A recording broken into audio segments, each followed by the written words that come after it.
Hi, America. There's been some talk on Fox News about how Canada needs to be invaded to liberate us before we become the next Cuba. I'd like to take this opportunity to say to our friends at Fox News, thanks, but no need. We're fine, eh? Things aren't perfect up here, but they're pretty good. Spring is only 6 or so months away, hopefully.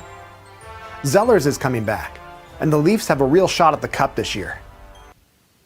Sorry, I say funny things sometimes. But seriously, look around, Fox News. You want to invade us? We've already invaded you. All those famous Americans, all Canadian.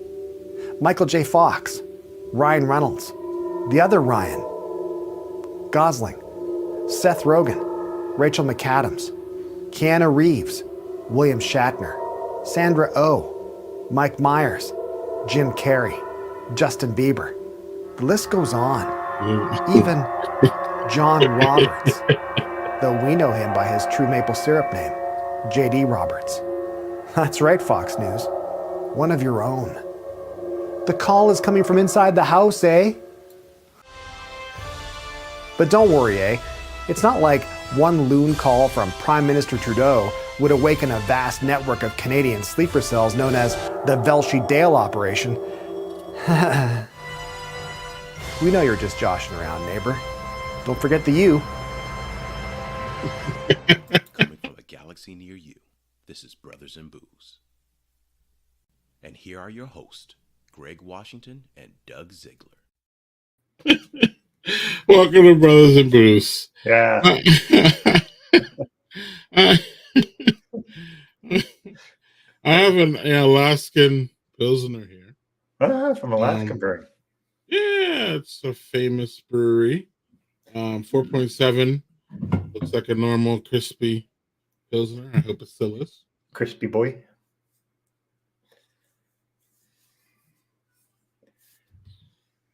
Yeah. That hits a spot. Something. How old is this thing? Uh-oh. Okay, so it's fine. Best by Thanksgiving. It's a little oxidation you can tell in there. Yeah. Other than that, it's all right. It's man, I should have looked at that date a couple ago, but it's all right though. It's all right. You know, Alaska is near Canada, according to Zach. Not wrong. Hey, Alaska is Canada. Yeah. Oh, well, you could see Canada from Alaska, I guess, right? Something like that. Yeah, we're gonna be. Yeah. Anyway, I'm going to go with the pills as well, although I'm going NA route to start off. Safety glasses, NA pills from Industrial Arts. So, yeah. Got my fancy Pilsner glass too. And then it spills everywhere. Apparently, I shook it up a bit too much beforehand. Alaska might be Russia, right? Well, you could see Russia from Alaska too. Alaska is a place of many vantage points, apparently. Right. So Chris is confused. Yeah, well, that's Chris. So starting off the show right with a little spillage. So, oh, just wait, Zach. I have a beer later that you'll be mocking me for. It'll be great. So yeah, this is what I really like about this is it's just exactly like a regular old pills. So super good, really tasty. Highly recommend. Are we ever going to lose that joke? Is it ever going to die? No, and it shouldn't because it was so ridiculous. All right. Let's see here. Too early to feel like a politician. Oh, he hearts you too, Doug. Oh. Yeah. So, Doug, without further ado, this is I don't think we are celebrating Black History Month, and I don't even think we told our guests that. Did you? Or yeah, I did.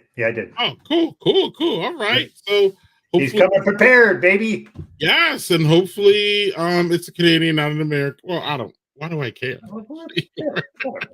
Right. Well, I just want more diversity in this area. You know what I'm saying? And like, that's why I loved his clip, the opening clip, because I don't think Americans realize the impact that, it's always about the impact that we Americans have on the world and Canada and Mexico. It's not really, we have a hard time acknowledging the influences from outside of these, and outside of our sphere, our bubble. So like, I don't think half the people know that Drake is Canadian. I don't think people know. And he's, like him or not, Doug, he is one of our most popular acts, pop artists, hip hop artist, whatever you want to call him. I refuse to call him a rapper, but we can argue that if we want. But he as an entertainer wise, he's vastly successful. Even talking about hanging it up this week, which I was like applauding, and I was like, "Where's the retirement party? Let's bring it!" But but no, man, he has a profound impact on our society. People love him down here. And I'm not saying this shit or not. It's just not my, actually, I'm more of a Bieber person, Doug, than I am Drake. Boy. All right. Well, we can hash it out with our Canadian friend in a bit. Yes. But I just wanted to say before he came on, like, I think I'm at least one of the American. You can speak for yourself, but I'm at least one American that understands Canada's vast influence on us too. Mm-hmm. And we just say like hockey and what do we say? Poutine, right? Hey, and all the shit. Don't shit on poutine. That's like one of my favorite things to eat. I'm not. Look, I'm just saying, like, we narrowed down to like mundane things. You know what I'm saying? And like sometimes there's some bigger things going on. So, that being said, I think we were both at a conference with this fella, and I didn't meet him at all. Yeah, I met him like for like 2 seconds. Hey, Stuart, and walk. Hey, and he was like all over the place because he was you got him here today, so I was wondering if I just asked him if he wanted to be in the show. It's like we had like a big relationship or anything. So yeah, okay, I didn't know. I don't know what goes on. Doug, I don't assume and knows what goes on at these convention things. Mm-hmm. I don't know who you're out having dinner with, Doug. Yeah, that's not my problem. Or out having late night drinks or sitting in a lounge until 3 a.m. talking some crazy in there stuff. Don't you miss it, Doug? Don't you miss it? Come on now. But where was Brittlestar? Which was that? Do you remember? What's that? Boy, I want to say New Orleans, but I think I could be wrong there. Yeah, he's shaking his head in the green room, so I think I got that right. Wait, you met him, Zach, and he was nice to you. That's saying something. Right. Right. You got it, Doug. You got it. Right. All right, Doug. So without further ado, I'm gonna let you do the intro, even though we did a little bit of an intro. But you can. Yeah, I don't even know how to start. This guy's funny as hell. Like, just everything in his videos just crack me up, especially when he's mocking the U.S. and rightfully so. But yeah, so I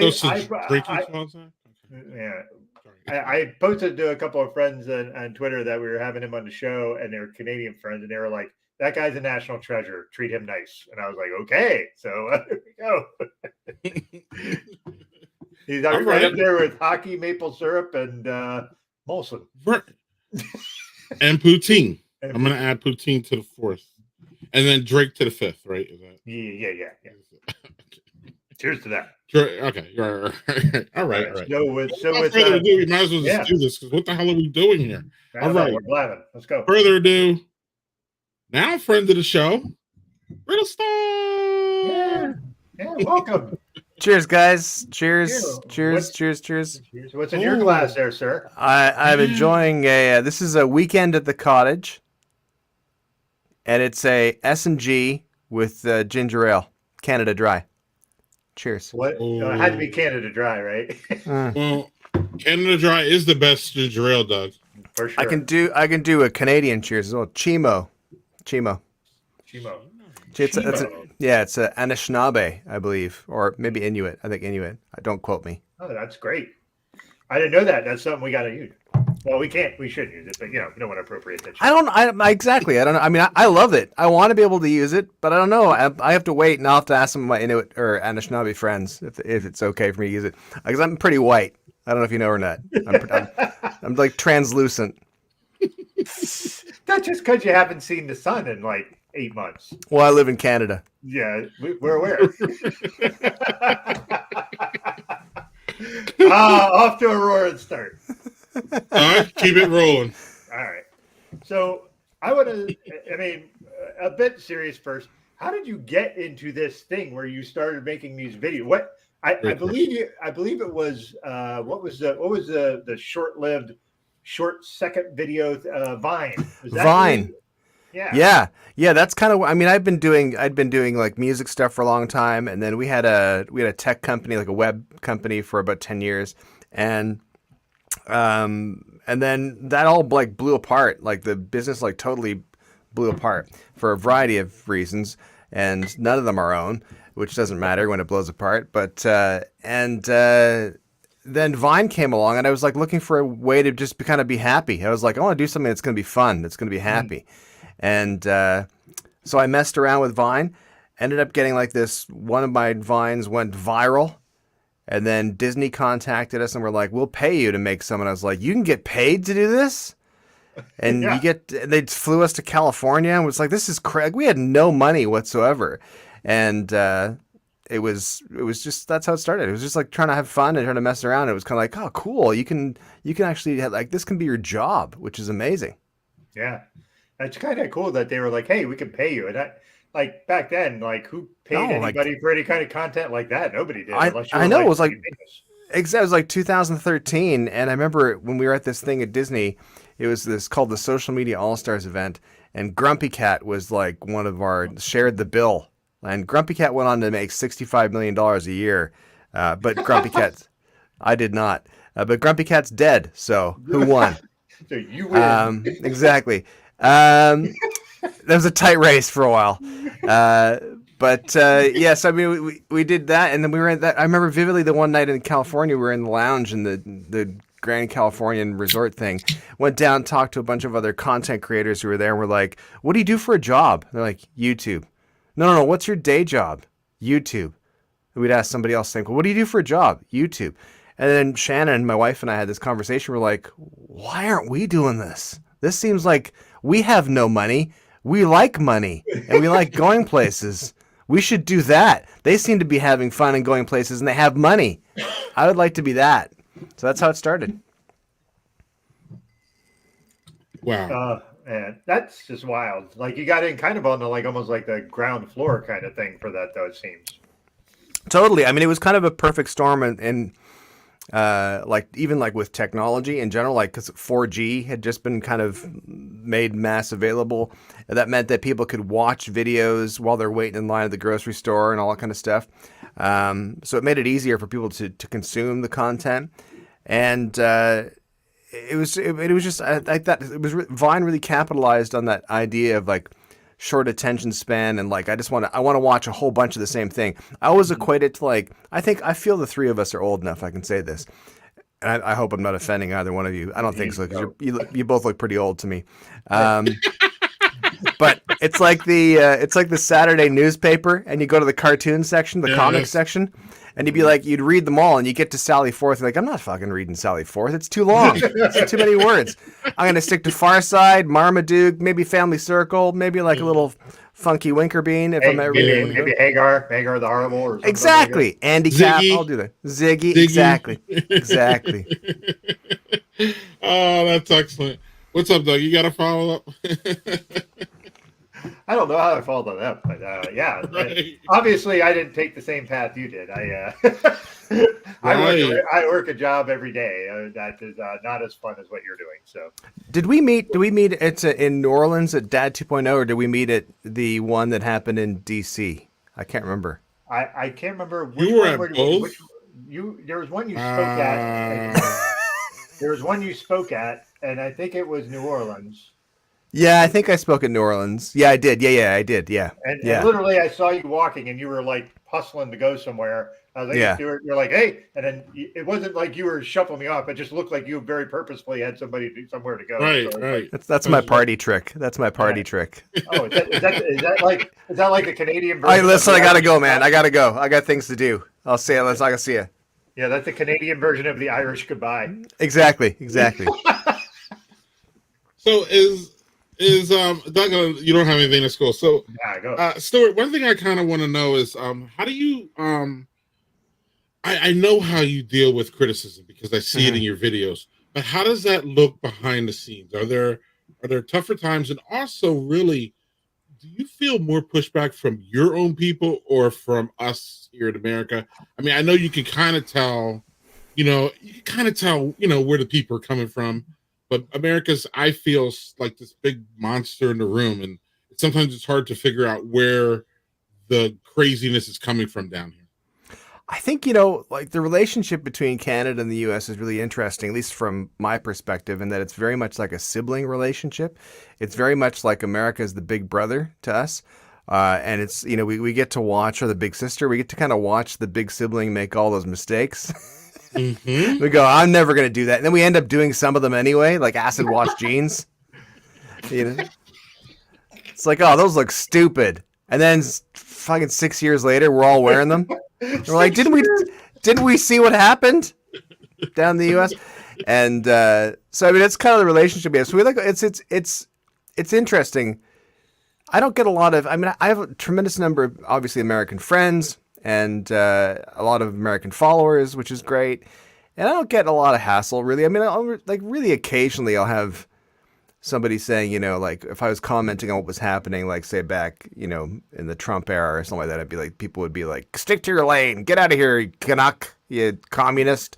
And it'd be like, whatever. I mean, I think that's one of the beauties of the fact that I started doing this when I was 43 years old, 10 years ago. And I think one of the benefits of that was that there's two things. One of the benefits of that is that I came into it with a fairly established sense of who I was, and it kind of like I don't care what these guys say. It's kind of like going into a bar for me, and you got some drunk loudmouth spouting off, and you're like, why would I get into a conversation with that guy? I don't need to talk to that guy. Be like, okay, buddy, whatever. See you later, and just move on, like I did to Doug. Yeah.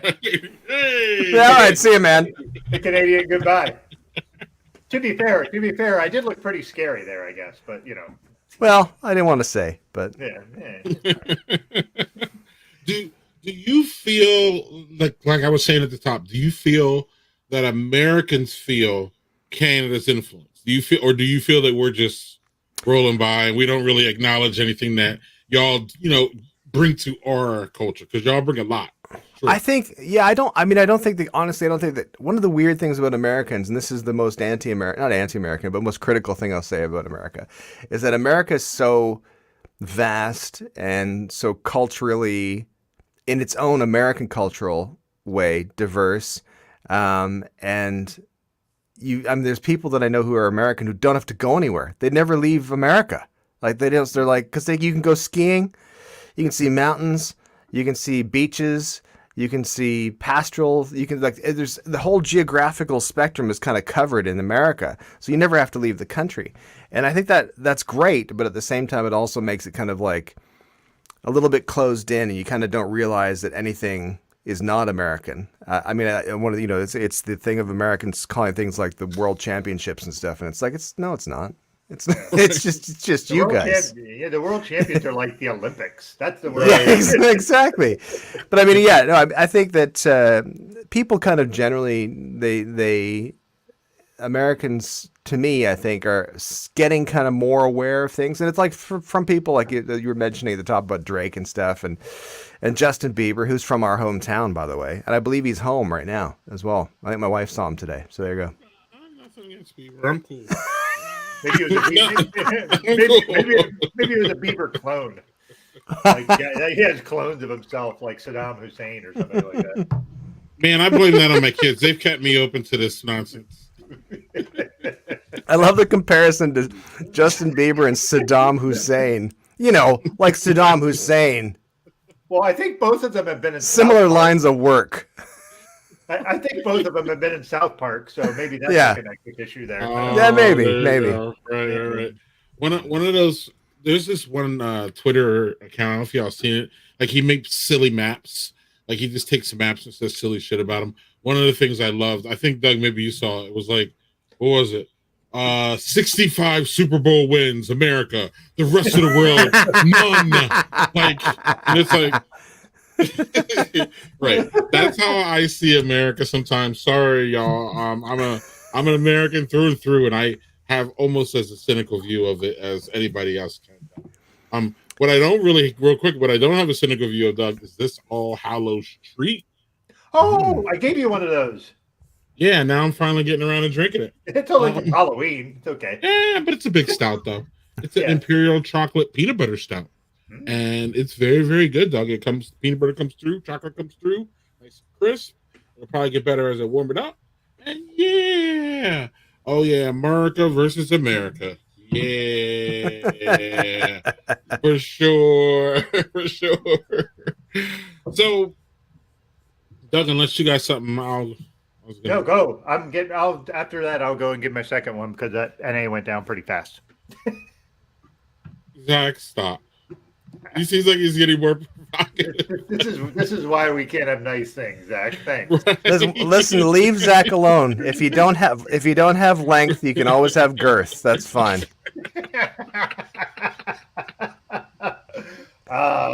Everybody's a winner somehow. Oh man.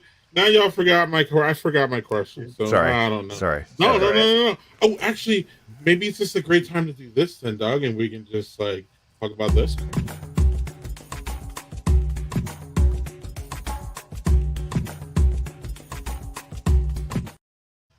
So we've been celebrating Black History Month here, Brittlestar. So yes. We've been talking about not specifically even Black Americans, just Black people who make history or are currently making history.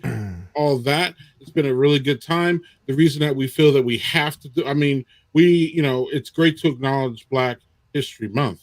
But sure. What we're finding here is that it's an education that everybody needs because we have just whitewashed our whole history basically, and it's really sad. It's disappointing.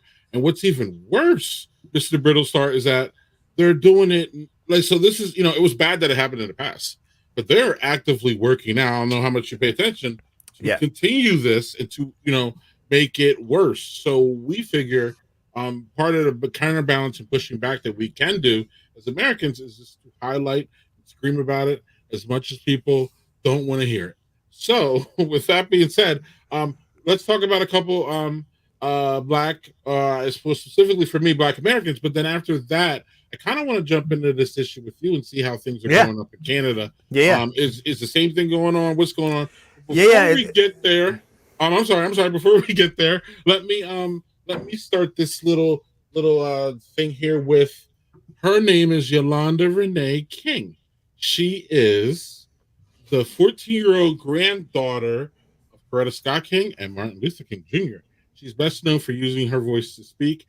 And fellas, I have a 3-minute clip here to introduce everybody to her because I did not know her until a couple weeks ago, and she's very impressive. Officials think, oh, how cute, but we are serious.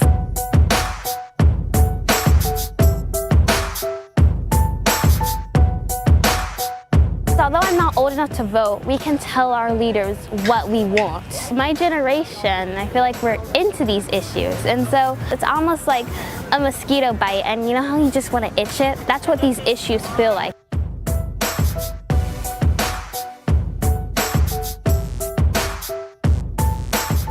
I was never able to get to know him, but to me he is a human rights giant. And when I was younger, I didn't understand too much of the significance of him.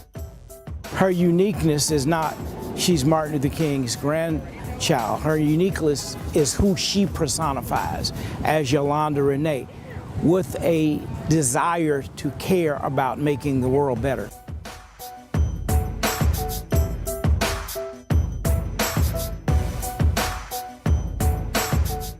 I listen to my parents and what they say in interviews, and I kind of take that knowledge and I want to use my platform for good. I want to make change.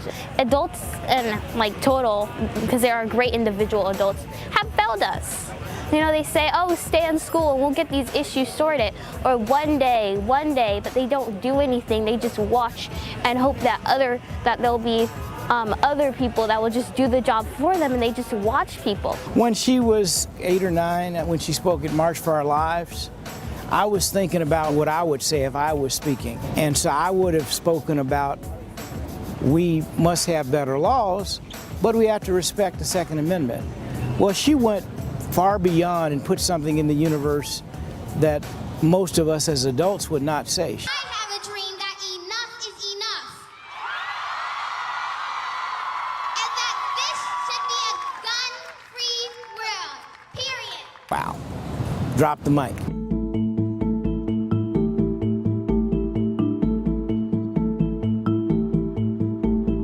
My grandfather talked about different levels of love. The Greeks had these levels of love, and the highest one is agape.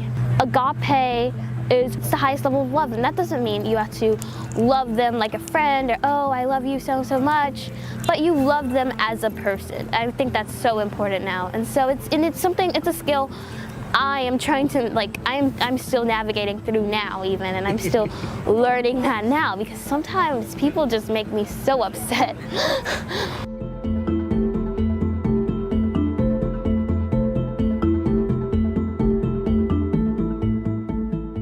What I've learned from her is that even as a child, you can make changes. And through watching her and watching her matriculate every day through life, I'm learning that of the power of our young people. Did you know you taught me some things? Yes. Oh, you know it. I didn't know. Did you take anything from it, though? Of course. Wow. Doesn't it make you feel like as 3 old guys, I think I might be the oldest, but as 3 old guys, doesn't it make you feel kind of good though, in a sense, like you watch kids like that and you're like, oh, thank God, they're not all stupid. Like this is it, right? She knows what's going on, and that's great. Yeah. Yes. I'm the same. Like, I look at some things, like my kids are so much more aware of stuff than I ever was, and they're all like a couple of our kids were like, yeah, we have 4, so a couple of them were like, I can't wait to vote, and they were just couldn't wait just to be able to kind of have their voice heard that way. So yeah, I agree with you. It's like really heartening to see this kind of stuff. And this is why it's so important we push back on them taking away their access to the real history. This is why it's vastly important. We can't let this go. We can't. And she is the reason why. And she's not the only one. You know what I'm saying? Like, I mean, she comes from an activist family, so she gets probably a little bit more help for that. And that's great. She deserves it. She's out there at 8. I couldn't be out there at 8 talking. Like, I can barely get on Twitter and talk. I love what Brittlestar does, because it takes balls. I'm saying it. He didn't. That to do something like that and to put yourself out there like all the time, relentlessly, unapologetically, speaking your mind, saying things that are woke like you do, and all those things. So just shout out to her. And I just love it. So Doug, we'll get to you, and then we'll get to Brittlestar, and then we'll talk more about it a little bit, I guess. All right. So let me share who I want to talk about here. This is somebody that a friend of mine told me about. This is Henry Box Brown. And the reason his name is Henry Box Brown is he was a slave who figured out, I will ship myself in a box to Philadelphia from Virginia, and that is how he freed himself. What? Yeah. Talk about a freaking, I'm going to put myself in a box, and they're going to ship me to the United States Postal Service to Philadelphia, and that's where he ended up. He became like a spokesman for emancipation, obviously. Wow. And then when they had the fugitive slave law, because he was technically a fugitive slave, he was worried he was going to get arrested and pulled. So he moved to England, and there he ended up becoming a magician and a showman in England. Like, some of this shit, like I did, that one I shared the other week when we had Sean from Black Viking, that guy, Eugene Bullard, who was like, turned out to be like France's greatest pilot in the World War One, and like he was an escaped slave. Like some of these stories that just we don't hear them, and this is the kind of thing, Greg, you're saying is we don't get the history that we need to have. Like this, a guy who's like a great historical figure. No, but just I use the word gumption to make my sound like I'm 85, but like that's the ability to say I'm going to do this and like just to ship yourself in a freaking box. Like holy moly, man! Wow.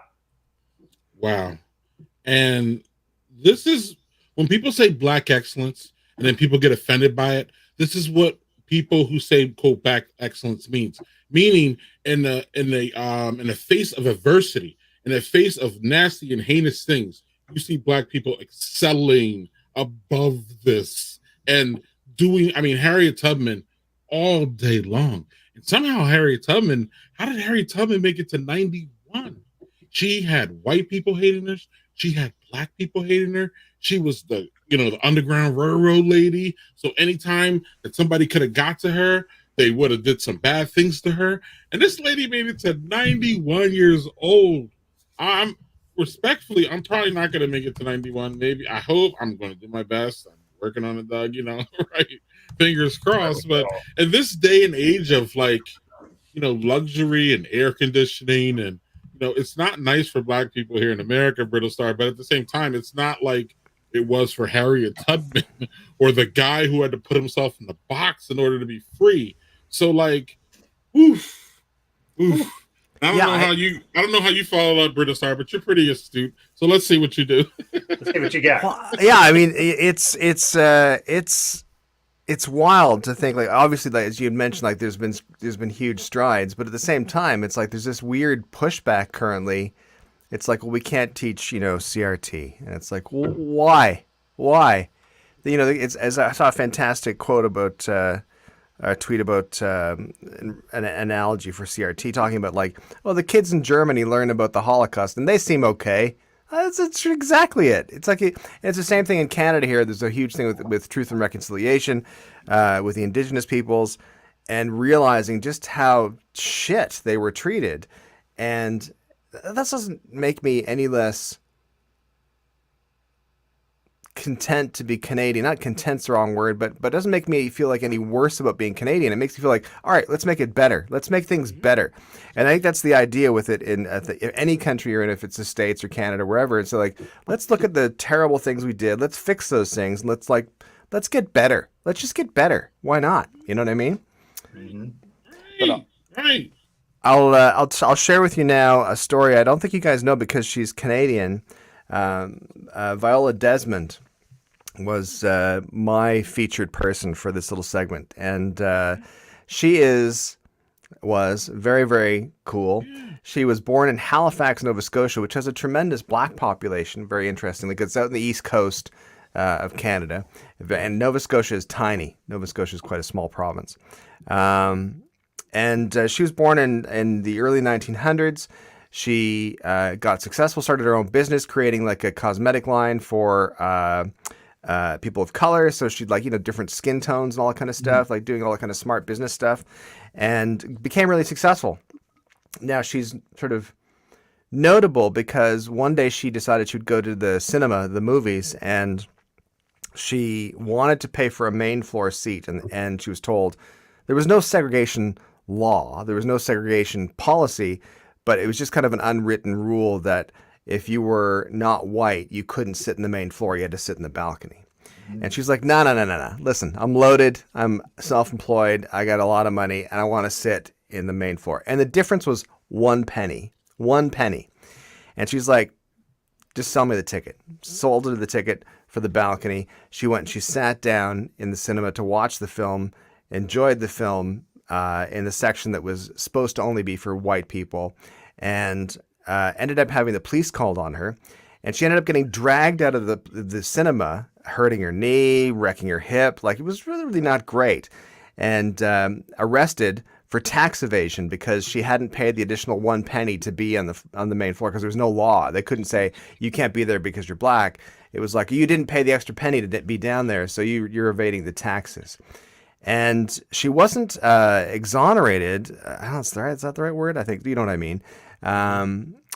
until after her death, sadly. However, and part of this notion of like, let's recognize our history. Let's look back in some of these stories, like Henry Box Brown, and like look at these things and say, oh, these are great stories. These are really cool people. Like this is, very similar in a Canadian sense to the Rosa Parks story. This is like someone who's decided, I'm going to take some civil disobedience for the greater good, and I'm going to do this. It's a small gesture, but it's a massive impact. And then I can't remember what year it was. Let's see if I can tell you what year it was. Anyway, Canada put her on the $10 bill. Yay! So this is we have a vertical $10 bill, and that's Viola Desmond right there. Is that cool? Beautiful. Look at that. Beautiful. Canada leading the way again, Doug. No, they're ahead of us, that's for sure. And they're you guys have plastic money now, don't you? Your hundreds are plastic, aren't they? No. I have no idea. Sorry,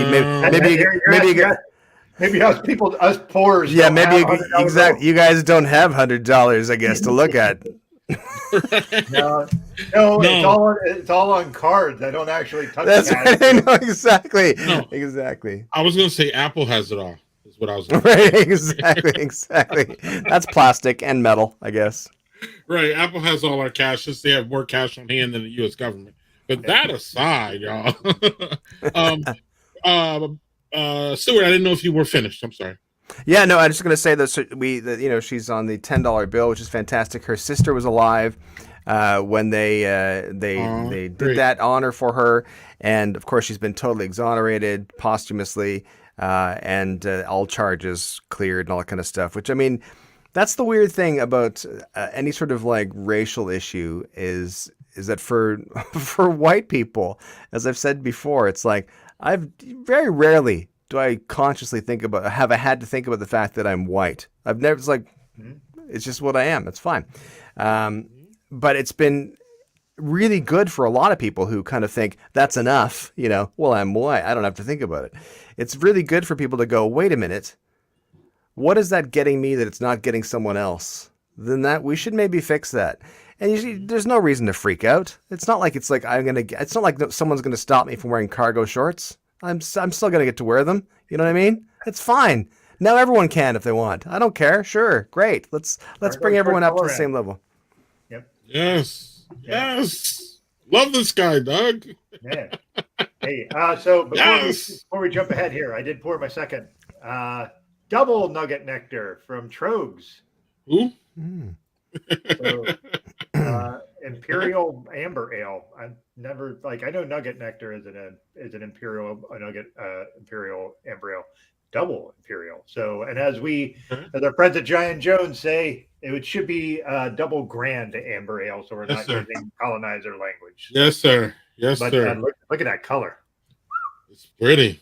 Mm-hmm. Look at that. I love the glass, the dope glass. Love it. Definitely a good amber. So, but that one's a lot heavier. That one's 9.5. So tread lightly with that one. I always make fun of American beer, and it's an easy thing for Canadians to make fun of American beer. But there's a lot of good American beers, and I have I have a guilty secret. It's whenever I'm in either California or if I'm in Florida, I will have, by choice, I'll have Yingling. I'm sorry. Why? Yeah, I'm sorry. He just did the most Canadian thing ever. Sorry. Perfect. I think it's because I can drink like 8 of them easily. Yeah, which is good. Yes, it's so Story. You bring a big point up, actually. So normally I would go on the attack when I hear something like that because really though, Stuart, and that's the only thing I think that America is really, really great at, and I mean like, good things. We're great at doing a lot of bad things. Okay, so like that's one of the things that we're great at. Now, for a good thing that we're great at, in my opinion, one of the best things is beer. Now, if you slop off the Coors Light and the Miller Lite, and it's hard because that's our overwhelming like favorite that we push onto the world. Now it's a Belgian company, but that aside, our craft beer scene is amazing. Yes, it And is. if you go anywhere in our country, you can find regional, just wonderfully great. Yeah. And another reason I love it is because to me it's like the mom and pop like resurgence. Remember? Yeah. At least in our country, mom and pop stores used to be like, grocery stores and pizza shops. And now like we've just become so corporate, it's really hard to find mom and pop, like hardware stores and just those things that we, love growing up. A lot of that got, Walmart and Amazon and all Walgreens and all these things just came in and just took it away. Now craft beer has really, really done good. And it's really the only thing, sorry, y'all, hit me in the comments if you want. It's really the only thing good that America exports, like good. We export war, racism, sexism. We're just all over the place as far as being imperialistic, assholeish. Like I'll be the first one to say it. You don't even have to say it. I don't even want you to say it because I'm saying it and we're owning it. It's about, back to you saying, you have to really own your faults in order you change them. This is what we tell our kids, isn't it? Like we tell, you got to be responsible. At least say that you did it. Like we're not going to throw you out of the house, or we might in a couple years, but we're not going to throw you out now. So like, so just own it up. So that's where. But so normally I go on attack, but I'm not going on the attack because I get it. I think it's this a balance. It's sort of an old trope for Canadians to make fun of American beer because the alcohol content was lower in American beer and like the bigger brands. And not anymore. No, exactly. And the amount of times I've been like in the past 10 years, especially down to the States, it's like, no, there's like some good, like there's a beer in the California called Red Trolley or something like that. And it's really great. There's lots of amazing beers, but that was my guilty pleasure is that I'll be like, yeah, give me a Yingling, do that. But I was going to tell you about my theory on America. And I think that one of my most favorite things about America is smart Americans. It's very hard to beat a smart American. I count you guys both as smart Americans. And it sounds insulting and kind of backhanded compliment, and it kind of is. But it's true. And I think you guys, Americans who are aware of their, like you saying, our biggest exports are like war and sexism and racism, whatever. I mean, I don't think those are exclusively American concepts. No, they're not really exclusively American exports. But what it is and what it really reminds me of is you guys are the Walmart of countries. You guys are huge. Like you're massive and you have a crazy huge impact. And that's where the impact comes in. There's a really fantastic book called The Walmart Effect. And I'm not pro or anti-Walmart. Walmart's huge. And the first part of this book, it talks about how a number of years ago, Walmart, in an effort to become more green, because they really, within a space of 10 years, they went from like nowhere near the top 10 list of stores, retailers in America, to being within half an hour of every American, no matter where you live in America, Alaska, Hawaii, doesn't matter. And they, in an effort to be more environmental and more green, they're like, well, listen, let's make and be smart about it and make more money. They're like, let's get rid of the boxes that the antiperspirant comes in. Let's just go with the bottles of antiperspirant, like the little plastic things of antiperspirant. We don't need the box. Get rid of the box. That means we're going to pay less for the product. It's going to cost less to ship. We're going to get more product. It's going to save there's not going to be trucks driving more than they need to. It's going to be really environmentally good. We're not going to be wasting a bunch of paper. They did that. And they canceled, and they said to whoever it was, Gillette or something, they're like, listen, get rid of the boxes. And then this entire town in like Tennessee shut down because they were the box factory. Oh, it's like it's like they were trying to do a good thing, but then Walmart like wiped out a community because they're like, yeah, we're gonna make more money and it's good for the environment. So I think that's the thing is that America is the Walmart of countries, and that you guys are like a massive puppy. You're like huge. You have huge big paws, and a lot of parts of America aren't necessarily aware of how big of the influence they have. It's not. Yeah. You don't get to have all the glory and the credit of sexism and war. Some other countries do that. Looking at you, Britain. Hey, you also get to have guys like you guys can also get people like Doug Ford who's trying to be like Trump light. So oh my God. Oh my God. Don't start. At least he's not the prime minister. Like we had a president and it was that guy. I know. Correct. I know. Correct. And it Doug was super entertaining when you guys got him for like before he was actually president. It was like, this is funny. This is like the best episode of The Apprentice ever. And then it became reality. It was like a Twilight Zone episode. Terrible. But yeah, Doug Ford is a special guy. Doug Ford is. He's like a Canadian TV movie version of The Godfather, is what it is. So he was like a Canadian version of the movie The Tommy Boy. Like, he was Chris Farley. That's gonna leave a mark. So we, as you heard on the top before you got on, Doug and I get really messy with food, pun intended. We food shame you. We will not beer shame you. We will not shame you for your looks. We will not shame you for your sexuality. The way, yes, we will not shame you for your ethnicity, but we will shame you if you say something stupid on the stream about food. So what's stupid is defined by us. Okay. So and that's a variable. Right. That's a variable. That's a variable. Right. So we make it clear here, so we don't fuck around in this. Yeah, I understand. I understand. I understand. I'm going to show you some sandwiches, and I don't know if they're Canadian or not, or if you can get any of the references. And you have to tell me. Okay. I think we'll keep 2, Doug, of this batch here. You have to keep 2. So we're keeping 2, so I have to choose 2 to keep. And then 2 get blasted into the sun. Which again, you better not pick egg salad because what's the bottom left? What's the bottom left one? I can't see it. I think that's let me drop that. Oh, okay, all right. Yeah. Okay. Well, I've got my 2 for sure. All right, so go ahead. Well, obviously grilled cheese is like, it's air. It's oxygen.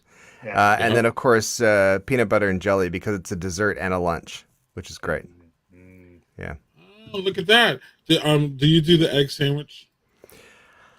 I will eat an egg salad sandwich, but it's pretty sulfurous. It's pretty farty. And I think that it's a liability. It's not a social sandwich. If you've got a couple of days on your own, you're like, you know what? I'm going to kick back and mow down a couple of egg salad sandwiches and let her rip. Then that's up to you. It's your own private space. Air the place out before anyone gets home and you're fine. Right. Yeah. Is American cheese a thing up there? Yeah. Actually, last night I had dinner at a restaurant and one of the options was American cheese, and I said to Shannon, "Wait, what the hell's American cheese?" She was like, "It's like fake Kraft cheese," and I was like, "Oh, got it. Okay, got it. Yeah, not really cheese. It's cheese product or cheese food." So, the fact that you made it 53 years of your life and you didn't really know what American cheese was, I applaud you. American cheese is an abomination. It's awful. It's everything that's bad about America. Anyway, Doug, it really is. Doug, what do you got here? I'm agreeing with our guy here and grilled cheese and peanut butter jelly steak. I would jettison the egg salad sandwich and the tomato sandwich only because, like, I can eat tomatoes at raw if they're small, like it's a little cherry tomatoes, but the big slices, they're like slimy and stuff, and it's a really weird texture thing for me. So at least with the BLT, you can have bacon and lettuce and shit. What's the white stuff in the tomato sandwich? Is it just butter? That's what I was going to ask. What is on that tomato sandwich? Yeah, because if it's like cream cheese or something, different sandwich. Oh, then it's almost bagel style. Like yeah. Okay.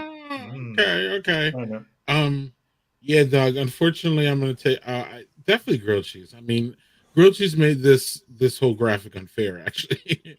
Like, it's not even, like, it's just not even. Now, Doug, I'm going to reluctantly pick BLT, but you know that bacon's bad for us. So, yeah, I know. I will have to split it up and maybe, like, eat one tomorrow. But then by that time, the tomatoes are going to get all soggy.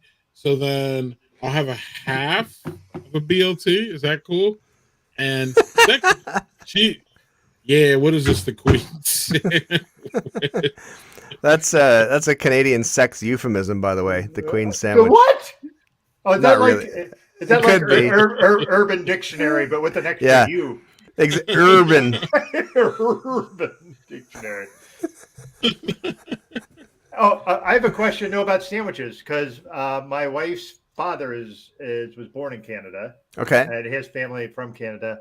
And he told my wife when she was young that you always butter your sandwiches. I do. Is I that do. a Canadian thing? Yeah, it's a British leftover thing. It's like Yeah. The Brits do it and the Canadians do it for sure. And the reasoning is so you don't choke on your bread. If you can use like stale bread then. Oh. I mean, it's a pretty thin reasoning, but I Yeah. mean, yeah. But I'll tell you another sandwich story is that I was honored about 4 years ago, and it's still on the menu. There's a restaurant here in my hometown that has a Brittlestar witch sandwich. What? Yes. Yeah, Oh, yeah. what is it? What is a sandwich? Yes. Let's hear about it. It's basically a heart attack in between two pieces of bread. It's bacon, ham, and a bunch of other heart stoppers. Basically, it is like a full on. I'm ready to die by sandwich. It's suicide by sandwich is what it is, Okay. basically. So did they develop it without you, or did you find out? No, they somehow developed without me. Like they were like, we're gonna make a sandwich for it. It's like cool, and then they made it, and I was like, I'm not gonna eat that. But apparently people like it, so that's great. So that's awesome. Yeah, do you actually like the sandwich that's named after you? So I guess you answered Good that. question, Lauren. I think yeah, your answer to that is it's delicious, but not for me. That was very judicious of you. maybe 21-year-old Stewart, right? How about that? Yeah. You know what I mean? Like- Maybe exactly. You were more reckless than everybody. I know exactly. I was a I wild just child. assumed that. Right, Eating bacon, right. ham. Oh my God, crazy days. 3 meals a day, probably. American but, you know. cheese without knowing what it was. Exactly. Velveeta. What's that? Oh my goodness gracious. Anyway, Doug, are we? Do we go to watching now? Are we good? Oh, you want to do what are we watching? It's a I little don't know. early. Is that what we want to A little do? early, but we got lots to talk to Stuart about, so let's do that. Yeah.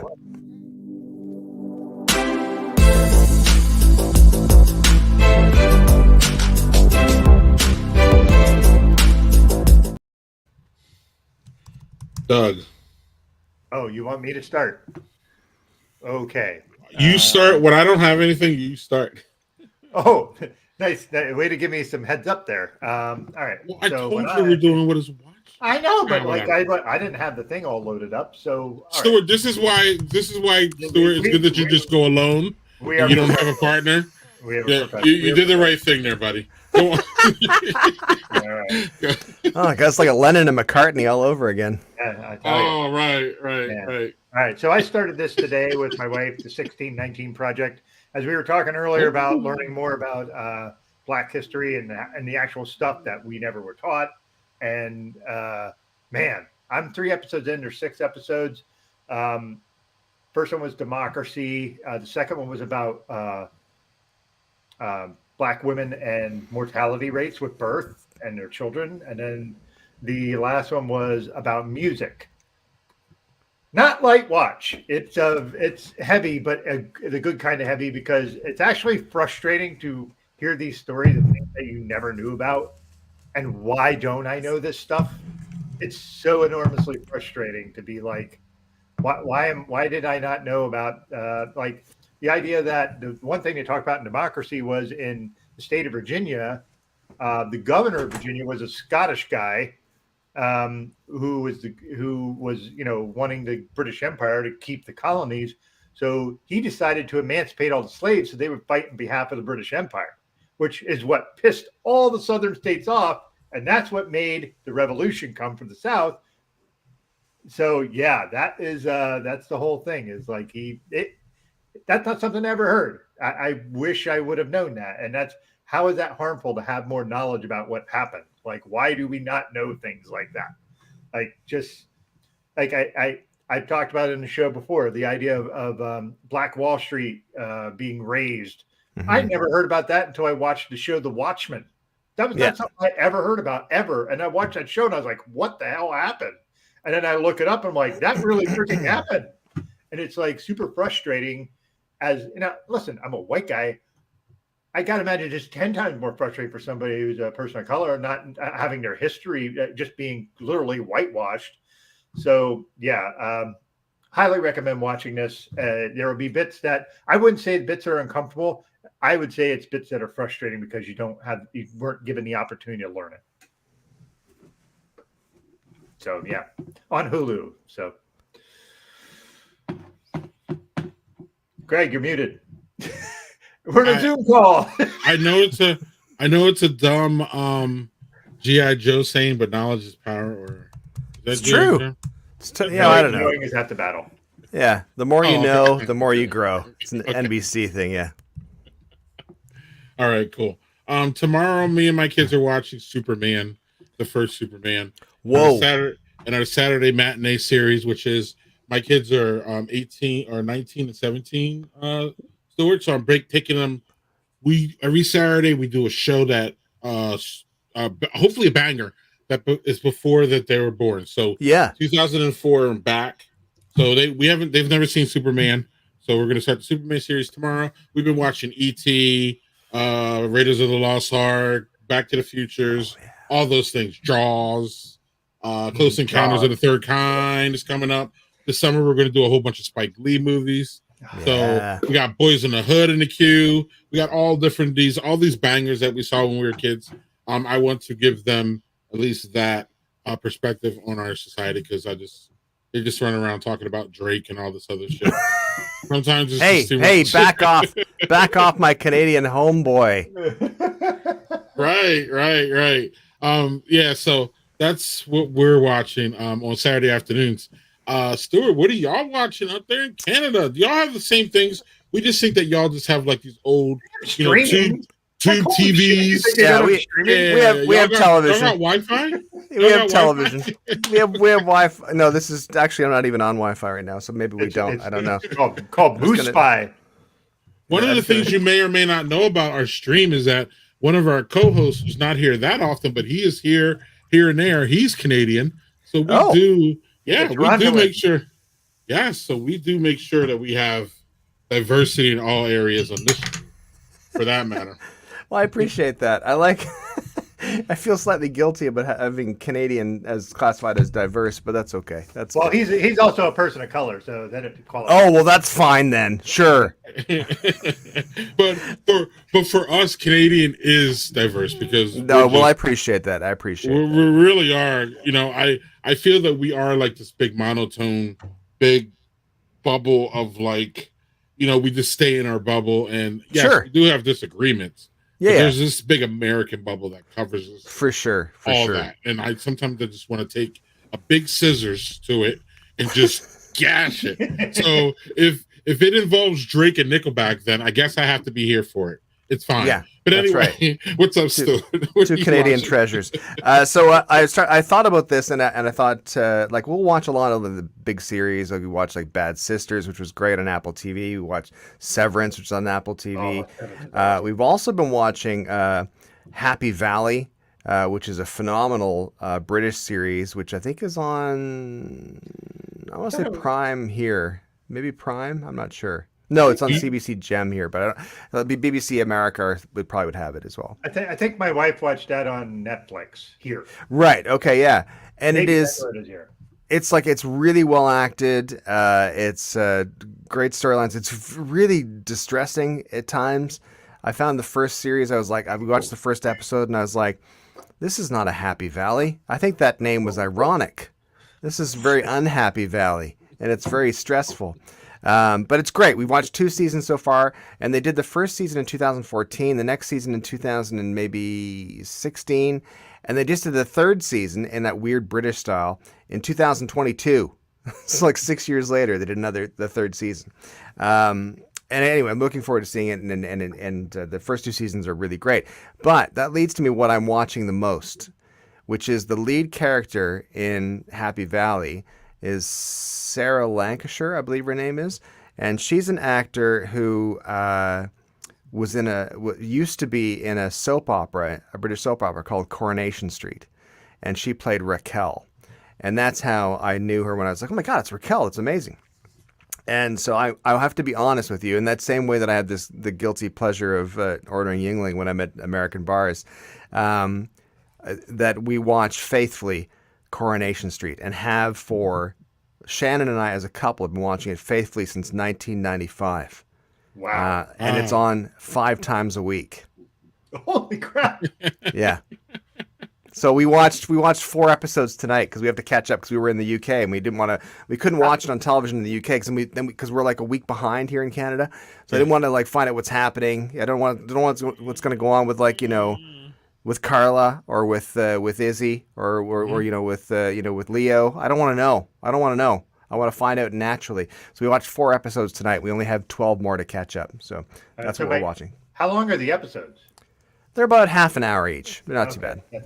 It's pretty good. Yeah, exactly. And if you don't watch them each night, because they play them on the CBC here as well, each like 1 episode each evening, and then twice on Fridays, like 2 episodes on Fridays. And if you don't watch them all, and if you don't watch them all during the week, you can then decide to get up at 7 a.m. on a Sunday and watch the Omnibus, and they play the entire week's worth in one big block. Oh, jeez. Nice. So that is like the antithesis of British TV, though. Usually, British TV is like, here's a season that's 3 episodes, and each episode is an hour and a half long. Yeah, and then you'll get another season in 3 years. Yeah, exactly. It's the British is sort of known for like, you really love this series? It's amazing, isn't it? Here's 6 episodes. Now go to hell. That's it. Whereas this Coronation Street's been going since 1960. And there's a guy on there who's been acting on it since the very first scene of the very first episode, which is great. Yeah. Wow. Well, I'm surprised you didn't pick Letterkenny. Isn't that set in Canada? It is. It's set. It's the fictitious version of a town called Listowel, which is 45 minutes like northwest from here. Oh, yeah. Okay. Yeah. How are you now? Yeah, exactly. Yeah.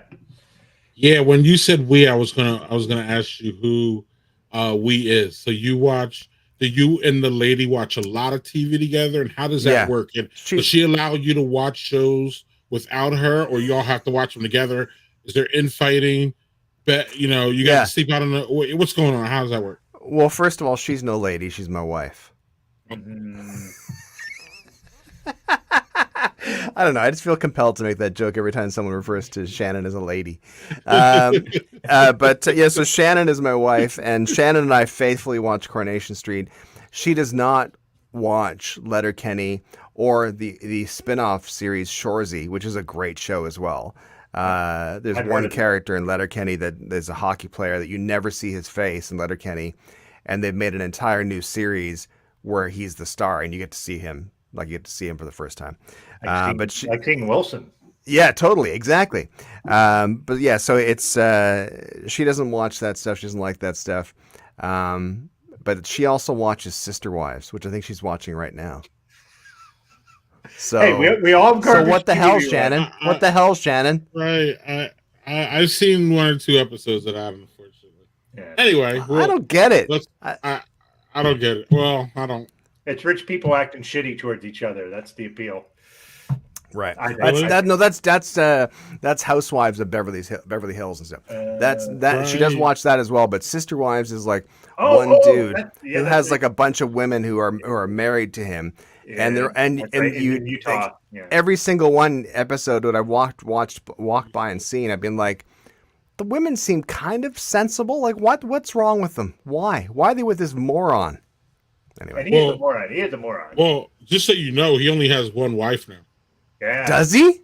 Yeah. 3 of them dumped him. Yep. Good. 3 of them dumped him. Now he's out there looking for another one, dog. I don't know. Now he's down to where we are. Right. But he's looking for another one now. I know way too much. We need to move on. Doug, we need to move on. This is not good. All right. I'm at the risk of having Zach make fun of me, which he's going to. We gotta move on. We can't talk about Sister Wives. So this is Sweet Baby Banana, chocolate peanut butter banana porter. That sounds horrible. Sorry. That's Shannon's nickname for me. Sweet Baby Banana.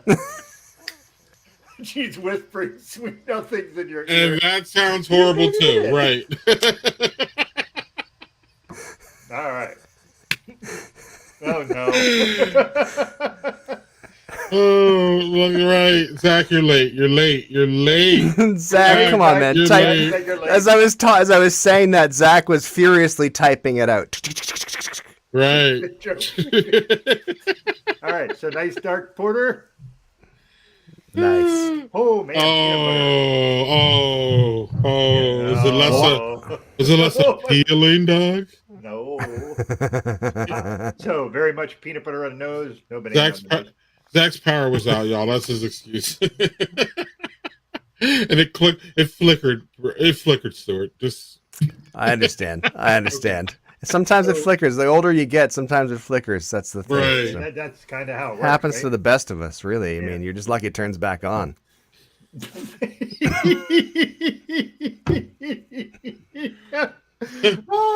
Okay. Dog, what the hell's going on? That All right. doesn't sound appealing to me, and I like bananas. All right, so do I, and that's why I got it. The peanut butter and the porter bit is good. The banana is that artificial banana flavor. So, yeah, not great. That artificial banana flavor? Like you mean like those marshmallow bananas? Is that what you're talking about? Yeah, that's right. You know what? It doesn't taste like banana. Has a kind of rich, full flavor. This is not that. This doesn't hit the right notes.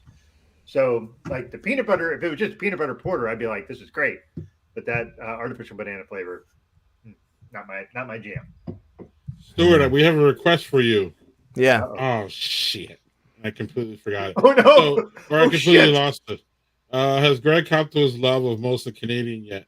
My past love of mostly Canadian. No, I have not copped to that. See, that's like me liking Yingling. That's the same thing. It's both disgraceful, and we should both be ashamed. What about Labatt's? That's like if I buy cheap beer, that's my cheap beer go to. It's Labatt's. Labatt Blue? Is that what you buy? Yeah. That was like what I mean. There was really just kind of Canadian Labatt back in the day, like in the 70s when I was growing up. My dad would be drinking beer, and that would be Labatt Blue. That'd be it. But he was an immigrant. He was from Scotland. He was trying to fit in.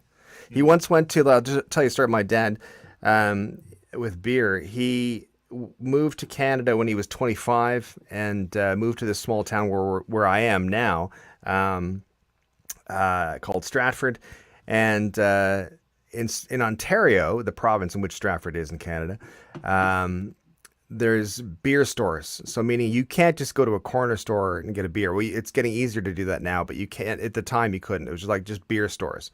And you would go to the counter and you'd say, I want 24 bottles of Labatt's Blue. And they'd go in the back and they'd wheel it out in this like one of those, those rail, not what I'm like those shell things with the wheels. You know what I'm talking about? Like, yeah, I know. It's like it's not a conveyor belt, but it's like a wheeled thingy. Yeah, like a Flintstone style conveyor belt.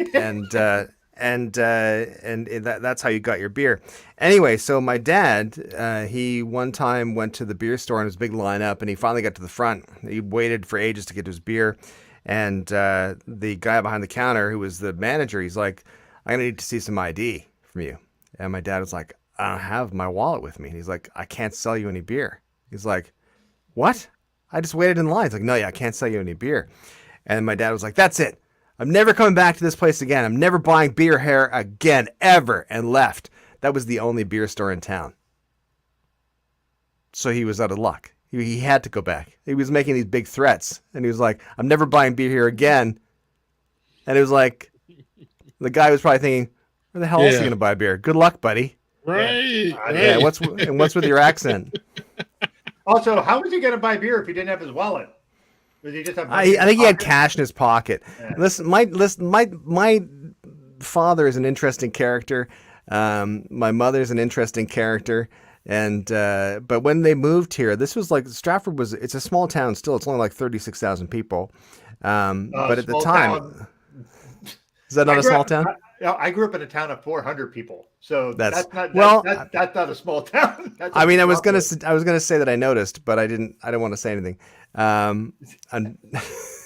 But there used to be a place here when my dad was 25. He thought he'd moved to the Wild West, and he used to be able to rent horses by the hour here as well for $2.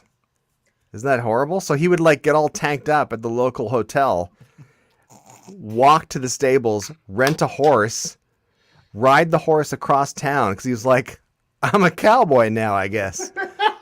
And he would ride across town to his brother's place on a horse, hang out for a bit, have another couple of beers, ride the horse back to the apartment where he was staying with my mom, and then just make the horse like whinny at the balcony on their first floor balcony, so that like he was like up high. And so like over the balcony, he was like, "Hey," waving to my mom, "I'm on a horse." That's not technically drunk driving, I guess. No, because the horse wasn't drinking at all. The horse had been through a lot, and the horse had been going to AA, so the horse wasn't drinking. That poor horse. It's seen a lot. Well, was the horse? Was he friends with the cocaine bear, Doug? But anyway. Well, they used to party, but the horse got out of it though. So, Doug, here's kind of, I don't know if you can see where. Yeah, that's our city hall right there. Yeah, compared to where the upper left or the upper right, Doug, is Toronto. Yep. Mm-hmm. So then you can see London, and then you have a London, and you have a London, just like England. Just nothing drives people more insane in the UK than referring to it as London, England. They're like, what other London? And I'm like, there's London, Ontario. There's 1 million people there. There's also like a London, Tennessee. Oh, I know. And you're just like, why are you? It's like all the white settlers who came over from Europe came to North America, and they're like, I'm gonna start again. I'll be king of London this time. That type of thing. Right. It's like the Dutch people that came to New York are like, New Amsterdam. Thanks. Like, make something completely new. Exactly. Well, I guess technically New Amsterdam is new, but whatever. Yeah. Stuart, we do the room rating thing. And so, wow. So first of all, Daniel Fisher wants to know, he wants to hear more about the guitars. I would have to give that, Doug, that's to me, for me being a tech geek, all that kind of thing, it's definitely a 9, Doug. Oh, wow. Thank you. It has things I can look at. There's mysterious things that I could, if I wanted to bug you about, I would bug. The guitars say that you're, at least at the very bare minimum, a music fan, your appreciation, good music, I would assume. And so I'm giving it a 9. Doug, what do you got before? All right. Before Stuart talks about his guitars. Yeah, well, I'm going to give it a 9.5, and here's why I'm going to give it a 9.5.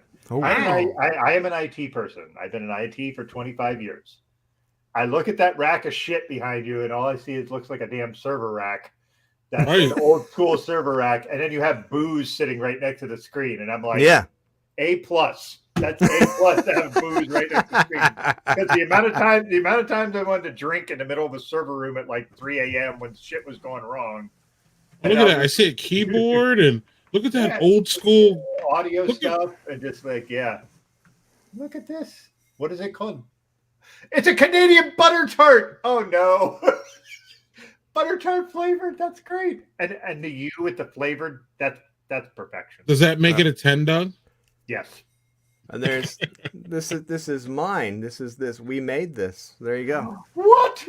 Yeah. Ooh, let's hear about.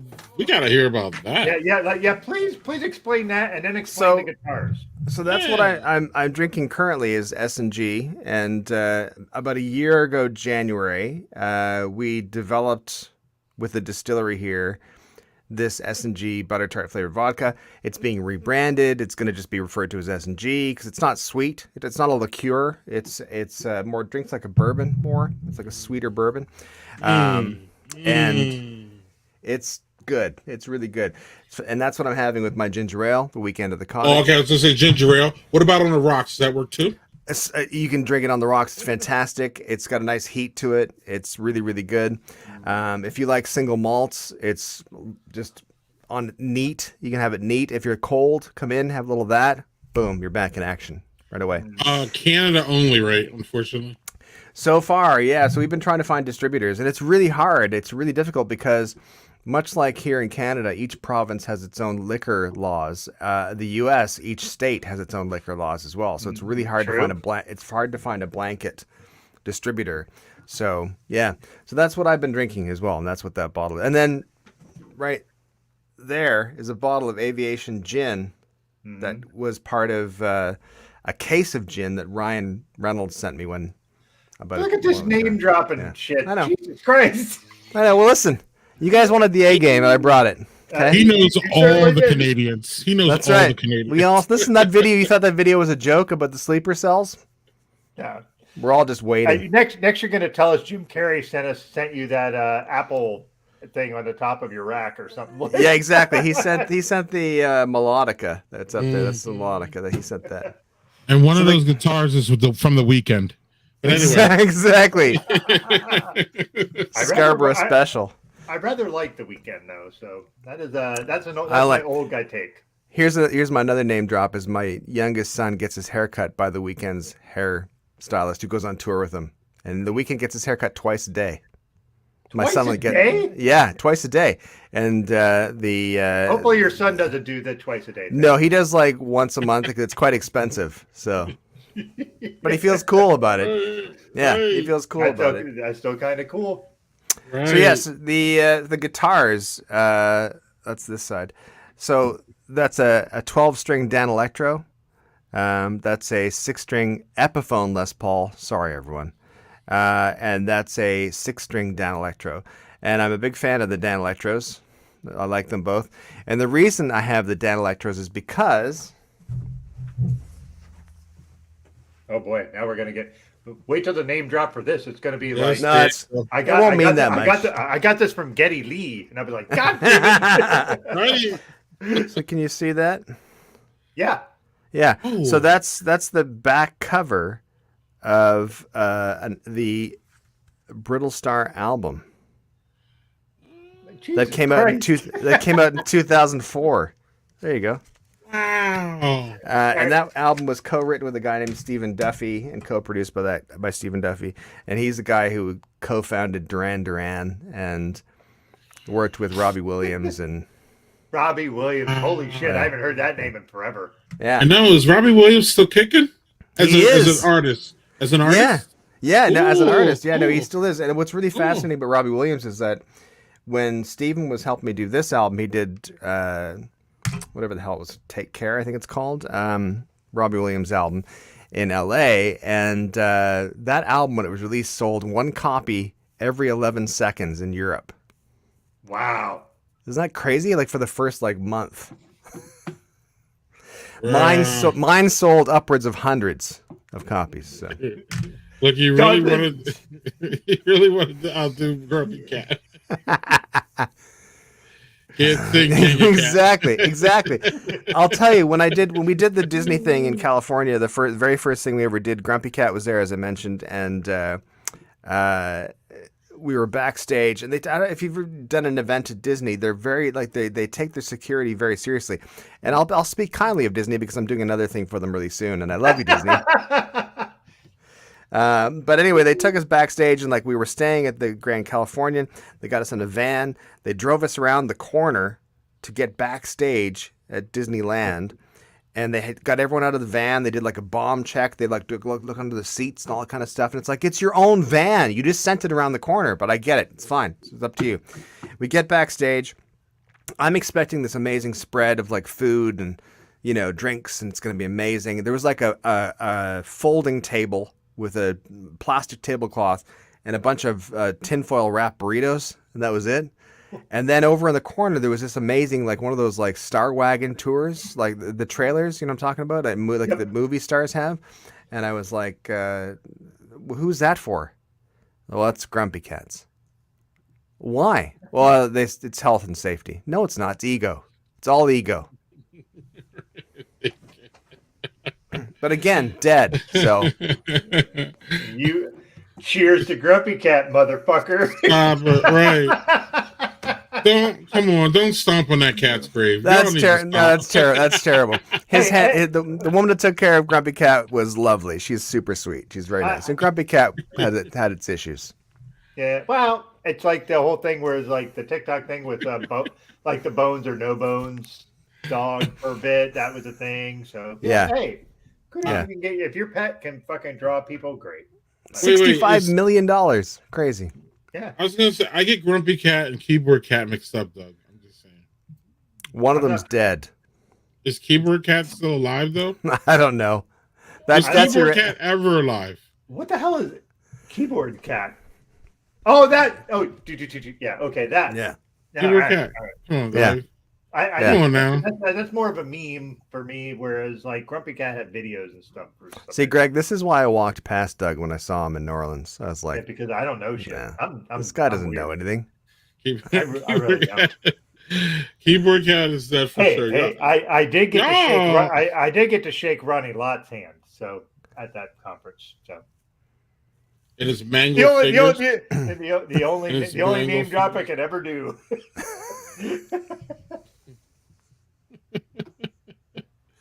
Anyway, Doug, you had another beer or you're done? I do, but I need to get another glass. Are you cut off for the night? No. I have one more, and this is a big one. So I'll be right back. Oh, All right. Yeah, the secret to social media popularity is memes. So you were around before memes, Stuart. Am I wrong? No, you're correct. You're correct. Yes, like the Brittlestar name. Is that you're referring to? Like that? Yeah, just you being online and having an online presence. Like yeah, you were yeah, there like before that shit. Yeah, like we used to. The reason I started doing like videos and kind of felt natural to get into comedy is because we would do shows in Toronto, and we would hire a coach, like a big bus type of thing. We'd rent a big bus and we'd like sell tickets for the bus for people to come through from the small town to go to the big city to go see the show. And that was one of the reasons we got booked at shows as clubs in Toronto, because they were like, cool, they're going to bring a bus full of people who want to get hammered. And so we would do that, and we would make these videos for the bus ride. Like I would make these videos of like, we did one where it was like, on the buses they have like TV screens and stuff on the buses, so you can like put a DVD in or something, and everyone can watch it. And we would make these videos for the ride where we did one which was like a Survivor thing where we had the band. I had the band like play all these different challenges and do all these different challenges and stuff like that. And we had one extra guy who was evidently not in the band, and he would be the guy who was voted out at the end before the bus arrived in Toronto. That kind of got me into making videos in front. I was like, I think I like making people laugh, and they're laughing at me sometimes when I play music, and it's not the intention. So I'll just go for comedy instead. I thought you meant Survivor, like the band Survivor. I was a little confused. Oh, that would have been great. Eye of the Tiger, man. Eye of the Tiger. Hey, also, I want to say Survivor was one of the best cameos in a commercial I've ever seen. And this was like 10 years ago. They did a Starbucks commercial where it was like they had this guy come in, and it was when they were promoting like their cans of like the double shot espresso. Mm. And the guy opens it, he goes, "Dirt," and his name was, and he's like, Roy. And it was like the goofiest commercial. And they were actually in the commercial playing while he's walking around. Fabulous. I think I remember that. I swear to you, it's like the goofiest, dumbest commercial. And I fucking loved every second of that. I love that kind of thing. I don't like when bands get too precious about themselves. No, they were just like, fuck it, let's just do a Starbucks commercial. Yeah. Great. Who cares? And it's fun. Yeah. And it pays. And it pays, exactly, and it pays. Right. And man, unfortunately, those guys look like they were really struggling to hold on to their youth. Oh, that's too bad. That's yeah. Yeah, and a side note, I did an event last night where I got to sing with one of my teenage like favorite bands, a band called The Spoons. And, I saw that. The Spoons. Yeah, and they, I got asked. I got a become sort of like chums with like a few of them. And I got asked to play, and it was like this weird moment of being on stage. Like they look great though. Like that was the frustrating thing. Is like they still look good. I look like I don't look anything like when I was a huge fan of their band. I look nothing like that now. I look like I look like I've eaten 4 of me, and and then I started to melt. I had the meat sweats, and I started to melt. They look great though. So the meat melts. So Doug, we were telling Stuart about our Canadian co-host, and one of the things that we had I had done for him is that I'm going to put you in the spot now, Stuart. So you're going to be I'm ready. You're going to act like Casey here, and as a Canadian, you're all irreplaceable, kind of like or inexchangeable. Sorry, like us Americans are. You can just put one in, and then we're all like stupid for you and all that. So very interchangeable. Right. And since I never get to use this transition, I'm going to use it on you, and then we're going to add you're going to ask us a question. Okay. Here you go.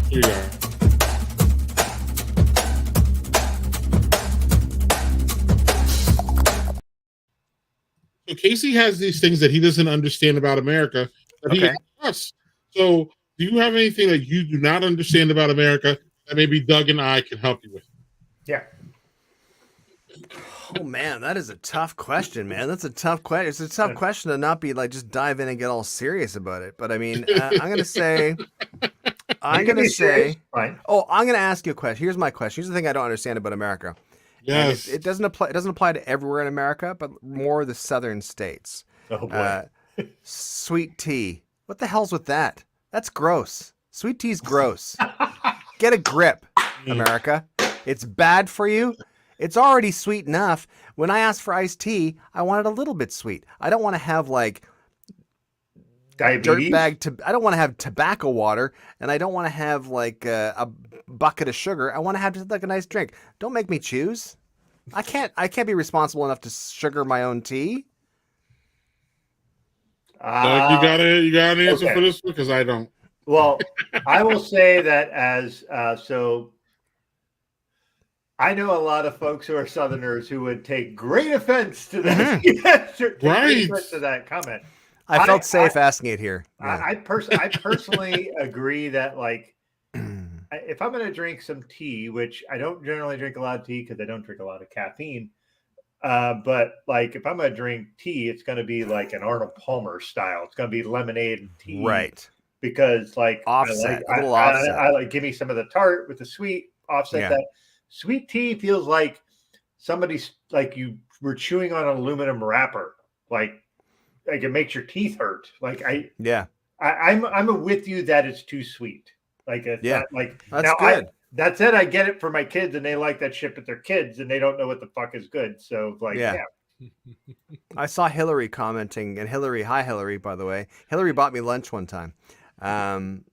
And she didn't. If I would have said Hillary Clinton, I think I would have been like, "Fuck this, we're done." No, it's better than Hillary Clinton. It's Hillary Cotton. Fair, it's Hillary Cotton. Fair. And I'm glad that she agreed. I don't get it. I don't like. I thought to myself, we've had it before. We'd be like, well, let's go. Let's live. Let's do as they do in Rome, and it had it, and it's like, no, it's terrible. And what do you guys use for sweetener? Nothing in sweet tea because it's too sweet, right? Yeah, you don't want to sweet. Yeah, no, you've got to just use sugar. Don't use anything else. And what do you use for sweetener in general? How about that? In general, just regular sugar, just granulated sugar. Yeah. Oh, no stevia, no sweet and low, no none of that stuff. No. Oh no. Oh no! What? Greg, you're going to have to play it now. There's this woman from District 12 that played this video that is it's like the worst thing you could possibly think of as a political ad. I'm waiting for Greg to pull it up. Hey, you. Stop, y'all! Stop! Why?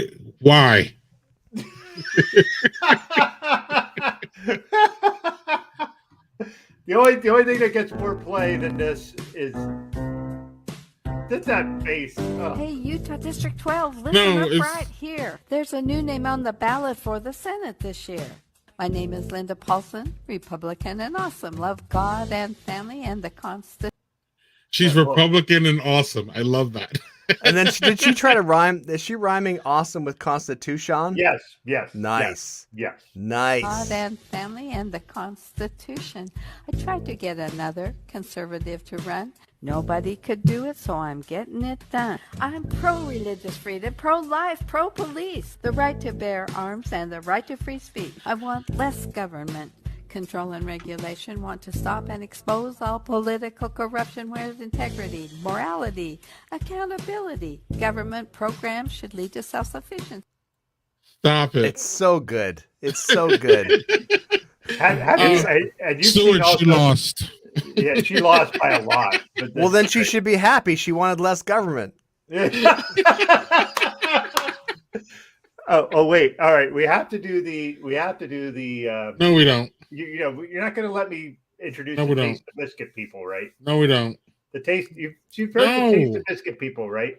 The tasty biscuit people. Taste the biscuit. Oh yeah, I think so. Yeah. That is one that's my favorite. That is my favorite. Yes, yeah. They have a whole TikTok. They have a whole TikTok channel. It's so good. It reminds me of. Do you guys ever watch SCTV at all? Do you remember SCTV back in the day? I remember the old one. Yes. Yeah. Yes. And there was a sketch, Tex and Edna Boyle. It was Andrea Martin and Dave Thomas and Shannon and I did it. Dave Thomas. And it was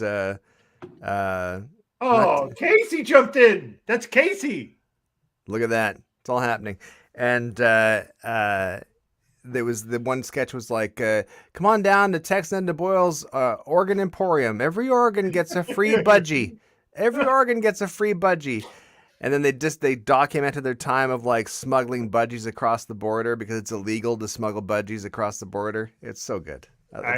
Taste the Biscuit people are like that. Explain budgies.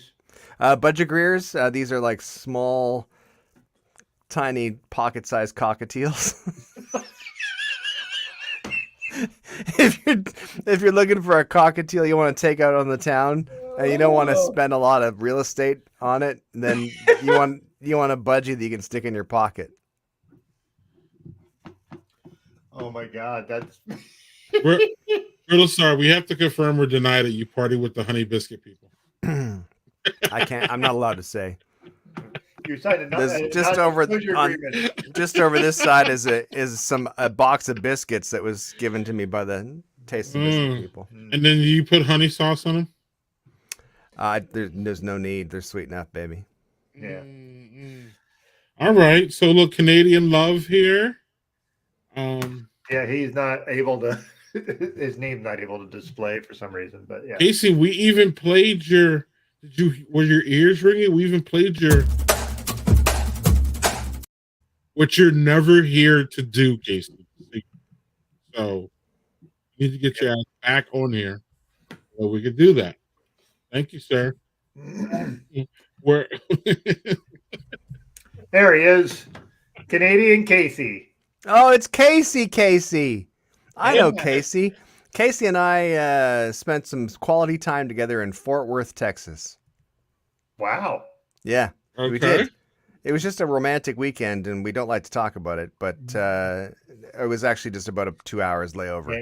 And your wives and your wife just spent the time watching Real Housewives, so it's fine. Or Sister Wives, one of the two. Sister Wives, one or two. Or just Sister Wife now, I guess. They should change it. You're right. Canadian Biscuit, the second album. That's not. I mean, I feel it's a good. It's got legs. It's got legs. Yeah. And then you have a cousin named. You have a pretty famous cousin. Yeah, that's. I think legally I have to. Ryan said legally I have to tell people that he's not related. So that you don't get in trouble. All right. Yeah. Wow. He's tired of bailing me out. Y'all maybe should write a book about it. The most romantic layover bromance ever. That looks like that could go good. on the Hallmark channel. Yeah. I can't remember if Casey, did you go to McDonald's with me that time? I can't remember if not. I'll tell. There's a question for Americans. Why do your McDonald's fries suck? They do. They do suck, and I don't know why. They shouldn't suck because so much other food in America is great. Fast food's fantastic. Stuart, this is why we have to make America great again. Then the fries can come back, right, Doug? Is that what happened? Here's the thing. McDonald's fries are only. Damn it, Obama! The only way McDonald's fries are even tolerable is if they're like piping hot out of the fucking thing. After that, within a minute, they're a little cool, and they just are fucking paper mache that you're jamming into your face. Yeah, they taste totally different than Canadian fries. I don't know what the difference is, but I don't like the American ones have like they taste like a potato meal. It's like sort of like the Oliver Twist version of French fries. There you go. Yeah, well, and the thing is, like McDonald's in America specifically have only one kind of potato. They wanted every fry to taste the same. Right. So they terrible. They have some bland milk toast fucking potato that they use for all of them, and it has no flavor. Yeah. Doug, to me, McDonald's is like that. You know that craft brewer that came out 30 years ago and everybody thought it was banging, and it probably was. And then like it just stayed that way. And then 30 years later, it's just the same thing. And now we have I don't know about in Canada, Well, it's not only that. We have people literally cutting the fries and putting them in the fryer right the second that they cut them, and then and make them so good and just our fry game is picked up, and McDonald's has stayed the same. Is basically what I'm saying. Even in the circle of the fast food circle. Yeah. All these other have brought their game up, and McDonald's pretty much stayed the same, if not got worse. So McDonald's is not a really good representation of America, even though it's everywhere and everybody thinks it is. It's just horrible. It's just another horrible American export. Stop beating yourself up. It's about the truth, this. though. It's the truth. We're okay. We're okay with. We're fine with all this, right? We're fine with shipping. Hey, that sucks. That's okay. I would prefer Wendy's being the one, right? American beef or something a little bit better than McDonald's. I mean, come on. Give us a little bit of a break here, but it doesn't work that way because again, we export all of our shit, and then y'all supposed to enjoy that shit, and then pay us for it, right, Doug? Yeah, yeah. I get it. Because for every Drake, we have two da babies. So anyway, go on, Doug. Well, that was really fucking hard to follow up. Thanks, Greg. Nice segue. That was a great segue. Two dead babies. Two dead babies were not harmed into making da baby. Da. Oh, baby. Da baby. Da not baby. Dead baby. Da baby. And is which one? It's just a bad rapper, actually. Is Little Baby or Da Baby the good one? I can't remember. Little Baby is the good one. Little Baby's a good one. A Little Baby is Dead Baby the rapper really sucks. Well, Drake is still better than that, though. All right, so this is from a brewery I went to in North Carolina, Replay Brewing, which is a retro '80s style brewery, which is really cool. Everything is like it looks like Nintendo themed. So this one is a fried ice cream stout that is aged in George Dickel barrels. So this is something they made as a special thing. They made 4 different variants. This is one that they had. This one is 15% ABV. Whoa. So I've had this in my fridge since November. So yeah. See you on the other side. Yeah. Hey, look at this. The Canadian's up on this. Right. That baby's unintelligible. Yeah, I keep asking my youngest son, Gregor, who's a big rap fan, and I keep asking. I get confused about Lil Baby and Da Baby because one of them is not a good person, and the other one's great. Da Baby is a horrible human being. Right. Got it. Right. Little Baby is not a horrible human being. He's just not a great rapper. But speaking of great, that looks. So Doug, have you ever tried a beer that tastes like beer? Yeah, I love lagers, and I had a Pilsner earlier, which is just a straight up beer. The next one he pulls out is going to have whipped cream on top. Yes. A cherry. There's no shame in my game. A spoon. You ever had that moment when you know that somebody gets you and you just have that warm feeling? Brittlestar gets us. It's so great. I love it. Is it good? Is it tasty? That is all right. So this is like the sweet tea of beer. This is very sweet. Oh wow.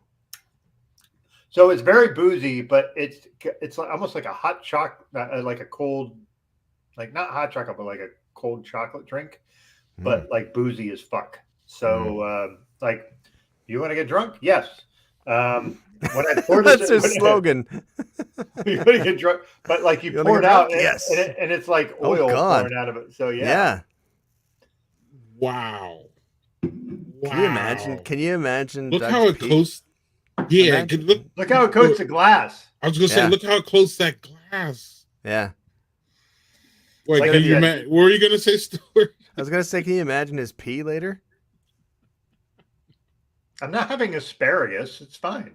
You don't know what that's gonna do to you. I didn't guzzle this, by the way. I'm not guzzling this because that was Hillary Clinton. Back off. Yes, that's true. I need to show a little respect. I apologize. I've never tried a beer that tastes like beer. Right. I can tell you that another name drop that that Chelsea Clinton follows me on Twitter, and she was in the last episode of Dairy Girls, which is a great series. I've heard that show is great. It's good. The most Weren't they recent, like trying to write her or something like that in that episode? she's in the very last episode as a cameo. I'm not really giving much away, but I DM'd her and I was like, "Great job," and she never responded. Probably under advice of security. Probably like, don't Yeah, respond don't to do that that. guy. Yeah, he'll screenshot it and show his friends. It's not cool. Don't do it. Casey, Casey, you always have an invite if you want to come on, but I think we're going to start wrapping this up here soon. But Casey, you can jump on if you want, brother. You got access here, brother. Casey, if you want to jump on, man, we gotta have a little bit of a Canadian powwow. Yeah, before we let Stuart go, but yeah. So I had another question for Stuart, and I completely forgot it, Doug. All right. You got anything here, Doug? So What do you guys want to know about Canada? Give me a question. What's the burning question you have about Canada? I asked you before. I don't know if you answered it, but are y'all banning CRT and where y'all at with Black History and all kinds of other Black History? Are y'all? Yeah, no. And how are y'all reacting to this? Actually, like y'all see it, and what does it make you feel like? And what do y'all? Because a lot of times, as you said, we kind of have an effect on you. Sometimes we're ahead of you. A lot of times we're behind you. So is this a trend that hopefully is not coming up there? Yeah, I mean, there's definitely like a weird political acid wash gene thing that's happening where there's a little bit of a political movement that is trying to lean into the 2016 Trump days, which is like it's like, did you guys have you not been following? Did you like watch it once in 2016 and then turn the TV off? Is that what happened? Like it's like people who like, it's like the neo-Nazis. It's like, you guys not seen Raiders of the Lost Ark? Yeah, it doesn't end well for them. You don't need, that's all you need to know. But there's a little bit of that, but there's nothing comparable to like your Marjorie Taylor Greens or anything who are up in arms about stuff. And I hate it because I sort of feel like those types of people who are, that they even in Canada, are doing it because it's an easy way to gain eyeballs on social media. And you get people angry about stuff. You get people like, you fire them up and that gets likes, that gets engagement, that gets views. And it's just a terrible way to do politics. Politics should be boring. Politics should be horrible. Politics should be diplomacy and doing what's best for the country. And then beyond that, it's all nonsense. Yeah, I mean, so yeah, but there's none of that. I mean, the big thing right now, not the big thing right now, that's a terrible way to say it. It makes it sound trendy. It's not trendy. But what Canada is currently working through is the Truth and Reconciliation Act, which is where realizing that, much in the same way as you were saying earlier about how a lot of U.S. history has been whitewashed, a lot of history in Canada about residential schools where Indigenous kids were like taken from their moms and dads, carted off to schools, like boarding schools. And a lot of them didn't come out. A lot of them died because they got abused. They were killed. They died of maltreatment. It was just a really shitty situation. And they've now discovered a whole bunch of graves and stuff. Oh my God, Casey's here. God, why does his skin look so good? Turn that filter off, you bastard. I know, but it looks so smooth. It's called shaving, I guess, and some exfoliants and stuff like that. Hey guys, hey Brittlestar. Hey Casey, this is a very unexpected Friday night. I was like, oh my gosh, like 3 people I really like. Well, you're gonna have to catch up. That's all I'm saying. Who's the third? I know I'm not one of them. So that's a great segue from Truth and Reconciliation to Hey Casey. Let's back that up. I mean, TRC is important, though. I mean, it changed a lot. For sure. All right, so you guys discuss that and let us just listen because, like I said, as Americans, we don't hear enough about this. Yeah, I mean, so the interesting thing about the residential schools is that they weren't a Canadian only thing. There was some in the U.S. as well, but they've discovered a whole bunch of like unmarked graves of kids, basically. And like thousands of kids, like close to genocide, if not beyond proportions. And it's shameful and it's horrible. And it's super important that everybody in Canada and elsewhere, but especially in Canada, it's super important for Canadians to know that that happened, so that you have a better understanding of like, okay, well, what's going on? If I was Indigenous, how would I view the world now? How do I, that generational trauma that they talk of sounds kind of like past life trauma. It sounds like it's not real, but it's like, no, the reason that's happening is because you go back, and I think about my grandparents. If I go back to my great grandfather, he was a sheep farmer in Scotland. Don't make a joke. We're all making the joke. We know what the joke is, and it's probably true. And then you go, but everyone else is like, it's fine. So like my generation, there's no generational trauma for me. It's kind of like, things just got better. We got indoor plumbing. It's pretty great. Whereas people who are Indigenous, it's like, no, they had like, you only have to go back one generation and their lives were shit, and it's important for us to know that and to realize that's how those people, that the people are viewing the world that way. And it's like, how can we make it better for people? That's a really good way to put it. I mean, you see a lot more. So up here, content that comes out that's Canadian focused is called CanCon. And you're starting to see a lot more CanCon show up about just Indigenous stories. There's one that just came out based off a podcast from 2018 called Thunder Bay about one of our more northern cities in Ontario. And it just put out a 4-part series, the TV series about it.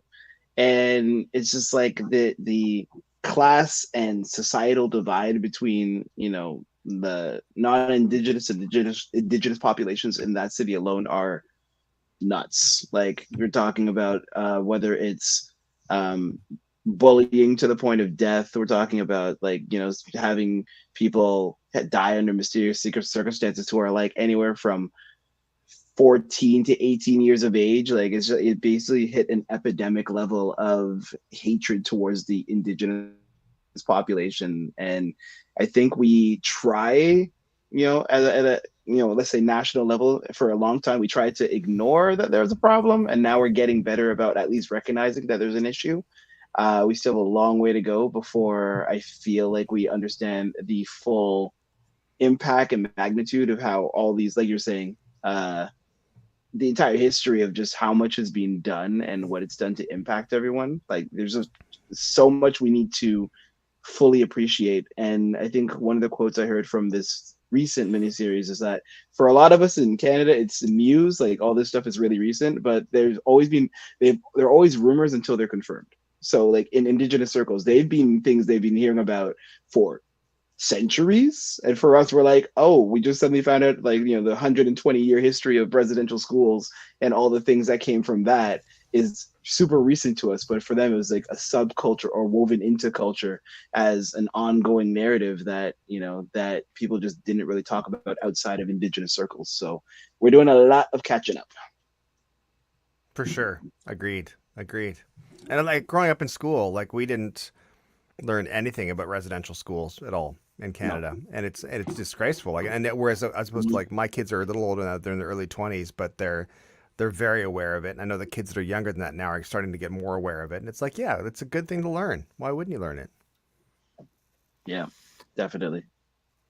And I hear, again, it's down here. We just hear it's sort of like, oh, that really happened. And then like I said, we're struggling down here just to understand our own history and have people not try to fucking shut that shit out. And then, but sometimes it's like, oh, look what happened in Canada. Like, look, don't look here. Look up there. See with all that shit going on up there. And I guess universal health care doesn't pay for everything. No, sadly. And it's so fucking frustrating to be like that. The universal health care is a whole other debate because that shit just makes me so fucking mad because it's like, I get that universal health care, every healthcare has issues. Like, sure. But guess what? I had a heart attack a year and a half ago, and I am still going to be paying for another 2 years to pay all the debts of that off. That's craziness to me. Like that's a nightmare to me. And that's right now in Ontario specifically, but in other provinces too. There's kind of this creeping for-profit healthcare that's coming in. Yeah. And it terrifies me because we already have kind of a little tiny bit of a 2-tier system in that you can get a private room if you want to, if you pay a little extra or if you have coverage. Or you can get free, like included medication if you have coverage or whatever. but we don't have it like if you have a heart attack currently in Ontario, you just go to a hospital and then you leave if you're well, hopefully, and then that's it. I mean, that's the end of this. It's not like you come back and go, shit, I have like a tens of thousands of dollar bill. It's like you don't have any of that at all. And there's this real kind of slow creep right now that's happening with healthcare, where they're like, our healthcare system is in crisis. We don't have enough doctors and nurses. I know we should offer for-profit healthcare and private healthcare services. That'll take the burden off of the public system. It's like, where are those doctors and nurses coming from? It's all the same pool of doctors and nurses. Mm-hmm. Just hire more doctors and nurses and like get that up to speed. That's my view anyway. Or give them incentive to go to school and be like, okay, well, yeah. And like, there's something like, if you go to be a doctor in the United States, when you're done, you have $200,000 of fucking debt. Sure. Yeah. It's like, crazy. That shit's terrible. Like, a couple of my kids are like one of my kids wants to get a doctorate in geology. And I'm like, why? Like, I get you. Like, I like there's rocks in the driveway. Go look at the rocks in the driveway. I'm not saying you don't like rocks and don't want to understand that, because that's actual Earth history. That's cool. Sure. Except, what are you going to do with that? Like, and the thing is, if you want to make money, guess what? You can make money as a geologist. You can work for oil companies. Mm-hmm. They will pay you a lot of money. Except you do that and you're exacerbating climate change. Mm-hmm. And so it's like this, like, I get it. I get you want to have the doctor to your name. I get that. Like, I just look at it like, I don't know. It's not that that's a bad thing. Like, I get the pride of being like, I work my ass off and I'm a doctor. I can put a doctor in front of my name. That's fucking cool. Yeah. It's just the problem is like, you're going to incur so much debt to get to that point. And my wife and I can't afford to pay that. Like, we can help, but we can't pay it. I'm 51 years old. Like, I don't want to be paying student loans for my kids till I'm 70. Like, yeah. And that sounds terrible. It sounds like I don't want to help them. It's not it. It's just no. Yeah, realistic, almost very realistic. Yeah. So it's just. I want everybody, like, as you said earlier, Stuart, you were like, it's just everybody equal. Rising tide lifts all boats, all that. Let's get us to where there's some equity, like equity. And equity shouldn't scare you. Equity should mean like, listen, if there's somebody who's really poor and they're white and they have a fucking heart attack, they would have way more debt than I do. I have good health insurance and my debt is like $12,000. Crazy. I have what's considered good health insurance. That if I have good health insurance, my bill should be zero. Yeah. Mm-hmm. Yeah. And I want that for everybody. I don't want that just for me. I want that for everybody. I don't want anybody to be $400 away from being catastrophically fucked over. I don't want that. That's where we are in the United States. There's like 70% of Americans, if they have a $400 unexpected bill, they're screwed. That's terrifying. That's terrifying, right? Like, we are a little above that, not far. Yeah. It doesn't take much. No, it's terrifying. It's really terrifying. So there's this kind of creeping private healthcare thing that's happening here, and it's because there's a lot of big players who realize they can make a lot of money, and I hate it. I hate it so much. It's the only thing. I hate politics in general. I've done a lot of political videos over the past few years. But much to my chagrin, like, I don't really. It's like I don't want to know. I don't want to. I'm not in. I hate it. Like I said, politics should be boring. But there's just been this opportunistic tone to politics and to healthcare, and it's like, nah, that's not cool. Don't do that. You need to. Politics should be about the people. You know what I mean? We can have different ideas and views on policies and how we want to make the country better for people. But it should not be, I want to do this so I can get really rich. That shouldn't be your reasons for being in politics. Here. Thank you. Thank you. Vote for me. All right. So, y'all Canadians, nice, man. I thought this was going to be like a full-on American Bash Fest, which I'm here for. I am here. We're not objectionable to that. I am here for it. I'm actually trying to spur it. So with that being said, Americans bitch about, respectfully, we bitch about Nickelback, Yeah. Bieber, Rake. Yeah. What else? Those stupid nor'easters y'all send us, and those, what is that, polar Arctic fucking thing that y'all send us. It's all y'all the fault. polar vortex. So what do y'all hate about like, what about America culture y'all hate? Because we don't have 8 hours. Let's not overextend that. But right, so just give us, look, I just gave you 3. I just gave you Drake, Bieber, and who's y'all equivalents to that? Who in American society permeates the Canadian society? Y'all just like, no, y'all need to take your ass back over that border. Casey, Stewart, what do you got? That list is long. I was just gonna say, you know, when it comes to U.S. versus Canada, Stuart literally has videos on this. Like, look him up. Look him up. They're amazing. Right. I'm trying to set him up here, but right. Yeah, I mean, I think that within America, like in America in itself, when I look to America and I think, what do I hate about the fact that it's America? And I love going to America. There's so many amazing places in America, and we're going to be in America in a couple weeks. But what I hate about it is the gun culture. That's the number one thing I hate, and then closely followed by healthcare. But the gun culture is I can't process it in my head. I just can't. Yeah. I can't figure it out in my head. And I mean, I think that there's kind of like a movement right now to be like, there's like a civil liberties, uber alles, kind of like a freedom as its own goal. And it's like, no, we're too stupid to have absolute freedom. That's the reason we have lines on the road. If we could handle ourselves with absolute freedom, you wouldn't need to paint the yellow line down the middle of the road. You'd just trust everyone to be like, hey, everyone, drive on the right side of the road. And everyone would just do it. People are too stupid to do that. They need to be told. They need to be guided somehow. And that's how I feel about guns. It's like, no, we're dumb. I hate the idea of, in the U.S., of doing background checks for mental health. You're checking to see if someone's got good mental health at that point in time. That's not how mental health works. Everybody goes crazy. Everybody goes crazy. Guns just become an option for people, and that's how terrible things happen. It's like guns become an option. It's like, well, I can do this. Oh, and I've got a gun. I can do that too, and it becomes an option. And I hate that. I hate that so much about America. And I want better for America. That and healthcare I want for America. That's what I hate. And also Ted Cruz can go to hell. Yeah. Thank you. You found, okay, good. Okay, good. And he was born in Canada. He was born in Canada as well, by the way. Right. So I never understood how he could run for president. I thought you had to be born here.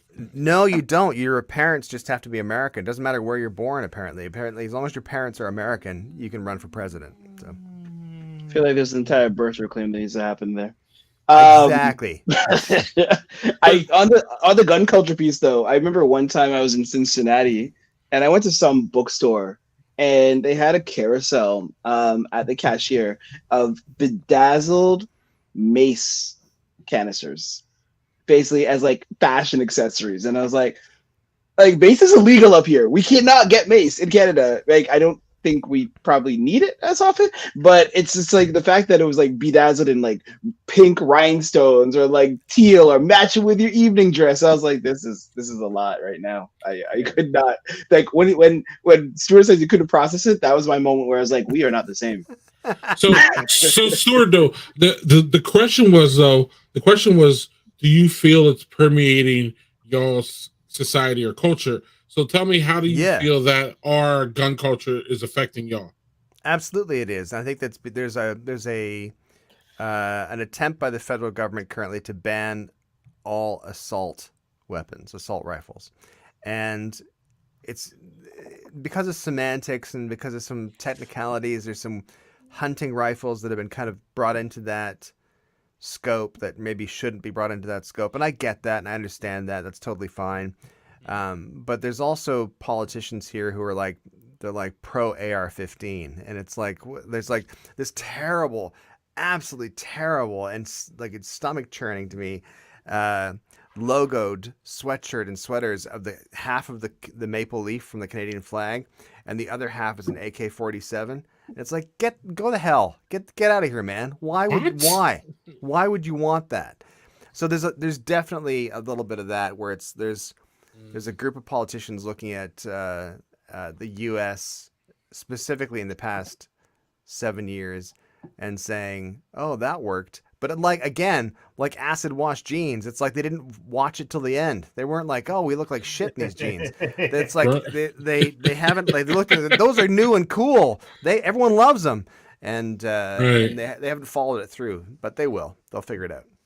So, Doug, what I heard was, again, Drake and Bieber, we get pissed off about, and they get pissed off about gun culture and healthcare. Wow. I mean, wow. I have Go a, on. Wow. I have an interesting thing is like one of the dad blogger guys that we're friends with, Chris Reed. I'm not sure where Chris is from, but I Chris think Ottawa. said, I think Ottawa. so he said, I said, so what do you think about when you come to America? And he goes, like as far as the gun stuff, because we were in San Antonio that year and he was there. And he's like, honestly, I didn't think of it, and I'm kind of glad I didn't. Because Texas is that is literally the Wild West now. They have open permit carry for any fucking buddy. I mean, anybody. Could be any goddamn buddy.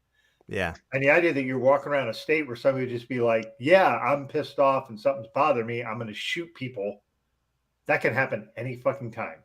Yeah. It can happen anytime in a lot of places in America, but in Texas and Florida and I always think of like when you like that mentality where you like stub your toe on the coffee table or a side table, and then you like kick it afterwards. You're like, that kind of logic. You're like, if I had a gun, I might just shoot it. Maybe I'll just shoot it. And it's that same kind of weird. It's like people are irresponsible. People are, and I'm not saying that we need to be governed like harshly and locked down and all that kind of stuff. We don't need that. But it's also, it's like, like it's the same reason we can't just go buy grenades. Like people should not be able to. Everyone kind of agrees we shouldn't buy grenades because someone's going to do something stupid with it, and they're going to blow, and people will be picking up blowing up people all the time. And we should have the same mentality towards guns. It's like, no, we don't need. It's like we can't be we got enough things that we could damage the world with. We don't need that as well. Well, it's like the thing where you go, oh, you need hunting rifles. Yeah, I get hunting. I do. I grew up. Sure. I hunted when I was a kid. I get it. But like the people that do the thing where they're like, well, I need to be ready in case the government comes for me. Yeah. Good luck, buddy. If the government comes for you, your fucking little AR-15 isn't going to do anything. They're just going to drone you into oblivion. Yeah. And then you'll never have an opportunity to fire that weapon, and you'll never see it coming. Like, yeah, but we're supposed to have a well-trained militia, though. As someone who works for government, we are not that effective. If government comes for you, it's like it's after like you would have had a 10-year head start where it's like, listen, we have to go through all the policies, write the policy to come after you, finally put enough incentives to get the people to come out. Like it's a lot. It's a mess. I'm not worried. There'd be a couple of letters that you get through registered mail first of all. Here's your advance warning that we're coming. Then there'd be a phone call to decide what the best time is to come get you. And then an email that says, please log into your government account to see what time will suit best. Between the hours of 8 a.m. and 8 p.m. on this day. Exactly. All right, y'all. Before we get out of here, we like to go from serious to stupid to back to serious to stupid. So we're going to hit you with some stupid here. I need the Canadian point of view on pickles. Pickles? Oh, okay. Right. Okay. Yeah. What's a sour pickle versus a dill pickle? This is like a sweet tea question, isn't it? It's like sweet tea. Oh gosh, I don't understand. Exactly. There is only one correct answer to this. Well, the correct answer is dill. Of course. Yeah. The correct answer for dog is none. None. That is incorrect. The correct answer is sweet pickles, which are gherkins. No, they're gross. Those are gross. I had them on a burger today, and I was just what confused. What a mistake! Like, why? Why do you hate me? You feel betrayed. What's a bread and butter pickle? Like, what's a pickle other than dill pickle? Dill is just the only way of life. Yeah, Hillary's right. Kosher dill. Exactly. I'll take that. Mm-hmm. Yeah. And Pickle enjoy me. it, and I will mock you. No, sweet pickles are terrible. I had a sandwich the other day, and I was like, oh, pickles, and I bit into it, and it was a sweet pickle. I was like, what the hell? This is All a right, so total you betrayal. don't like relish? No, Not really. not Plus, really. also relish is like. Plus, also relish is like you're having relish. Sweet pickles are like, hey, it's going to be a tasty dill pickle, garlic, savory. Nope. No, no, no. It's going to taste like some terrible, terrible sour ice cream. That is that's a very apropos description. Mm-mm. We are no. That was funny, but you're wrong. It's okay. Casey, but those big ones that you used to be able to get, those aren't The big sour. ones? Those are dill, right? The big ones. Dill. Those The are big ones ones like that you eat, like you yank them out of the jar. Just take a fork in there, Yeah. stick it in, Yeah, yank it out, those and you're gonna ones. have Yeah. a great snack. So you Exactly. stick a fork in there and you yank it out.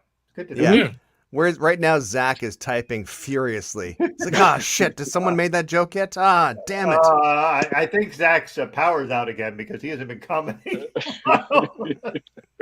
or maybe he's answering the door with his slippers on, Doug. Yeah. But anyway. He actually has slippers he wears around the house, and when he goes Sure. to answer the door, he changes into different slippers when he answers the door. Oh, for receiving slippers. I get it. Yeah. Nice. Very, Classy. very British of him. Yeah, totally. Pickleback rhymes with Nickelback. That's true. That's true, Daniel. That's true. Can I just say that Nickelback gets a bit of a bad rap? They're not the worst. No, thing they I've heard. don't. No, they're not No. the worst thing. You know, one of my favorite quotes from Nickelback ever is the bass player, which is the lead singer's brother. And in an interview, they asked him. They said, hey, you know, they say that all of your songs are formulaic. They're just like formula tunes. And he said, yeah, they're formulas for writing hit songs. And I was like, nice. That's a good response. It's a good response. I like it. Listen, Patton Oswalt does the whole skit on this. He's like, yeah, Nickelback, blah, blah, blah. And he's like, they just do it all for the pussy. And he's just like, you know what things in history have been done for pussy? Like, he's like, some really awful shit. And then, like, and all they were like, he's like, just this dumb thing. It's the dumbest skit, and it's perfect. Who cares? It's Like, not the worst thing in the world. It's the biggest backhanded compliment probably you can give anything. Yeah. It's not the worst thing in the world. It's not the worst thing in the world. You know, on a scale so of it's ice the cream to second worst? Holocaust. Yeah. Right. So it's Yeah. the second worst? Okay. I mean, all right, worse. All right, here's the question. We're gonna do we're gonna do Canadian versus American. Worst band, if you're gonna do Nickelback as the Canadian version versus Creed as the American version. Oh, there's no comparison between the two, because Creed is a Christian rock band and they can go to hell. There's no comparison. I'll take Nickelback every single time. If I get into your car and it's 1998 and you're like, there's two CDs, pick one. I've got Nickelback and I've got Creed. I'd be like, take your open arms and close them up, because we're going to be watching Nickelback.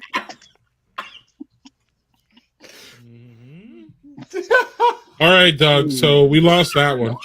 Next, we lost that one. Sorry, that just. So let's do Drake and Jay-Z and win it back. Let's go. Well, yeah, because two guys that are retiring early, right? Jay-Z retired early. You can't 'cause- compare. Right.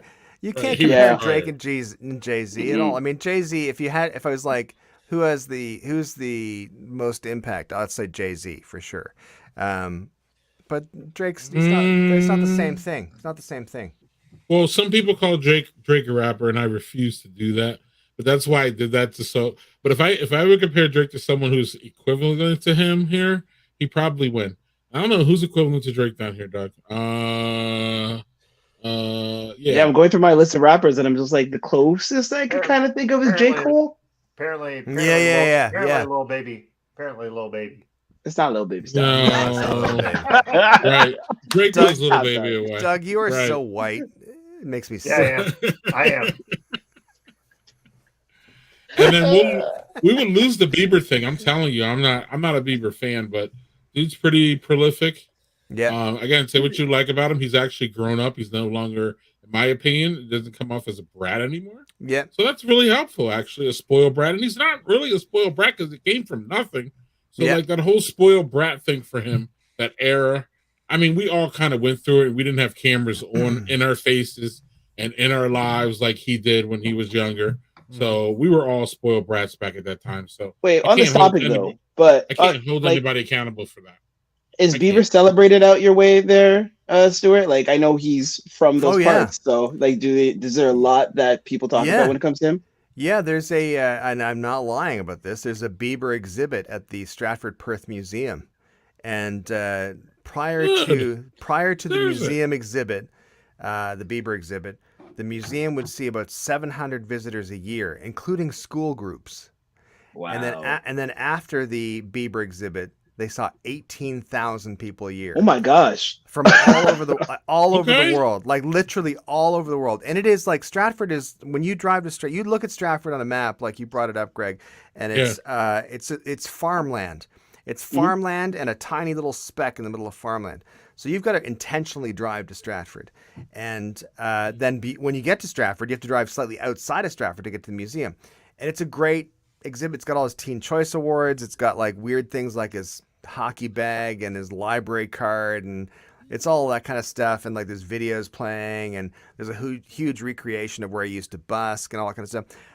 You know, I often think about the Biebs, and I think about I don't often think about the Biebs. That made it sound romantic. I don't think about them that way.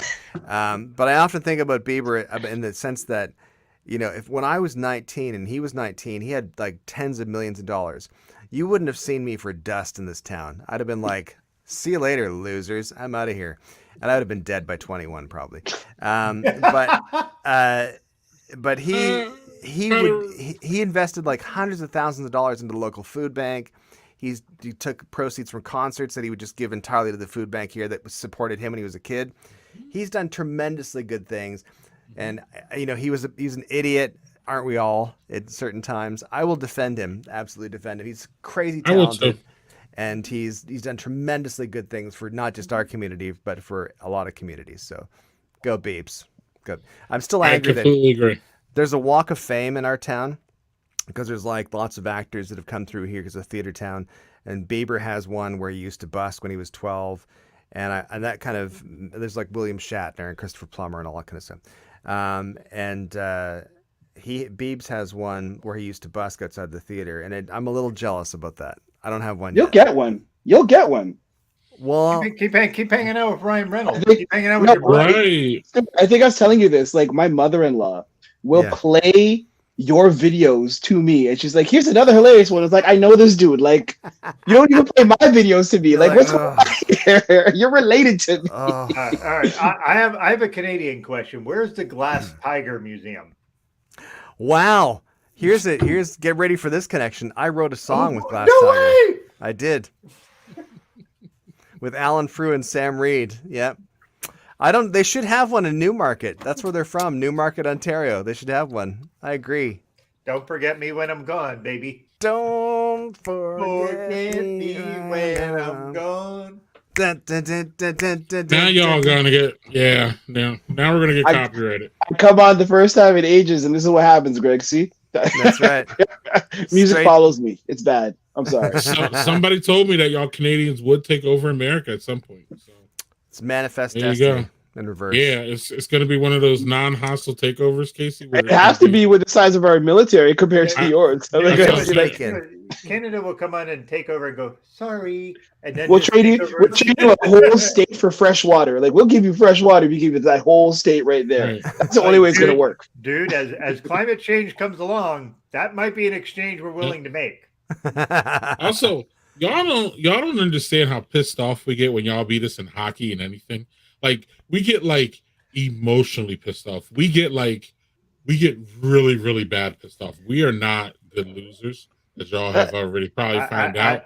We get really pissed off. That's not even pissed off good at, though. We get pissed off too about soccer too. Soccer's starting to get up there as far as like y'all starting to really have a good soccer team. Oh, Alfonso Davies. Soccer is like, that's dumb because like that's America versus the entire goddamn world. Well, again, this is my point that like we're just sore losers. We have to win anything, even if it's your national pastime. Y'all been playing it for 200 years. Yeah. Y'all introduced us to it, but Yeah. if we lose to you, all hell breaks loose.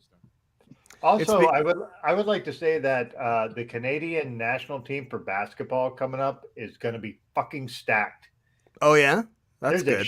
There's a shit ton of NBA players who are Canadian, Look at who that. are really good fucking players, and whatever team America puts together, they're going to have to fucking really fight to beat Canada. They're Well, it was loaded. basketball was invented by a Canadian, so there you go. Yeah, they were. Yeah, Right. Some of us got pissed off when Toronto won a couple years ago. Though. Oh man, so great. I was only pissed because I can't fucking stand Kawhi Leonard.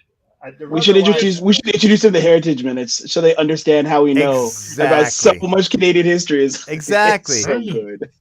Right. We had these commercials that would play that would show us like, we created like basketball and Superman and like, there's all these things that are just like, oh, this. And you ask anyone who's like, 40-ish plus, and they'll be like, oh, I know that. This is why I know that, because of Heritage Minutes. Yeah, exactly. We were talking earlier, Casey, about Black History Month and talking about my focus is on Viola Desmond.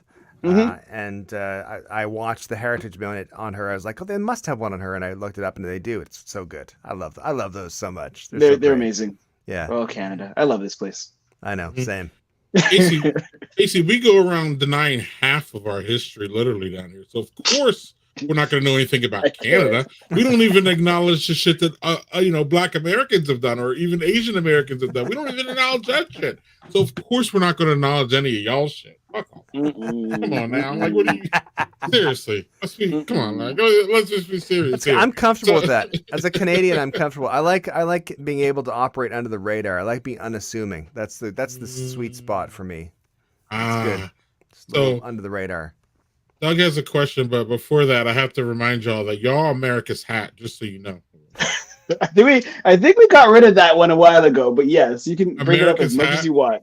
No, you can't get rid of that one. You're stuck with it. You guys are our beard. That's it. Hey. Oh. and then we say Mexico is the pants. But anyway, Doug, go.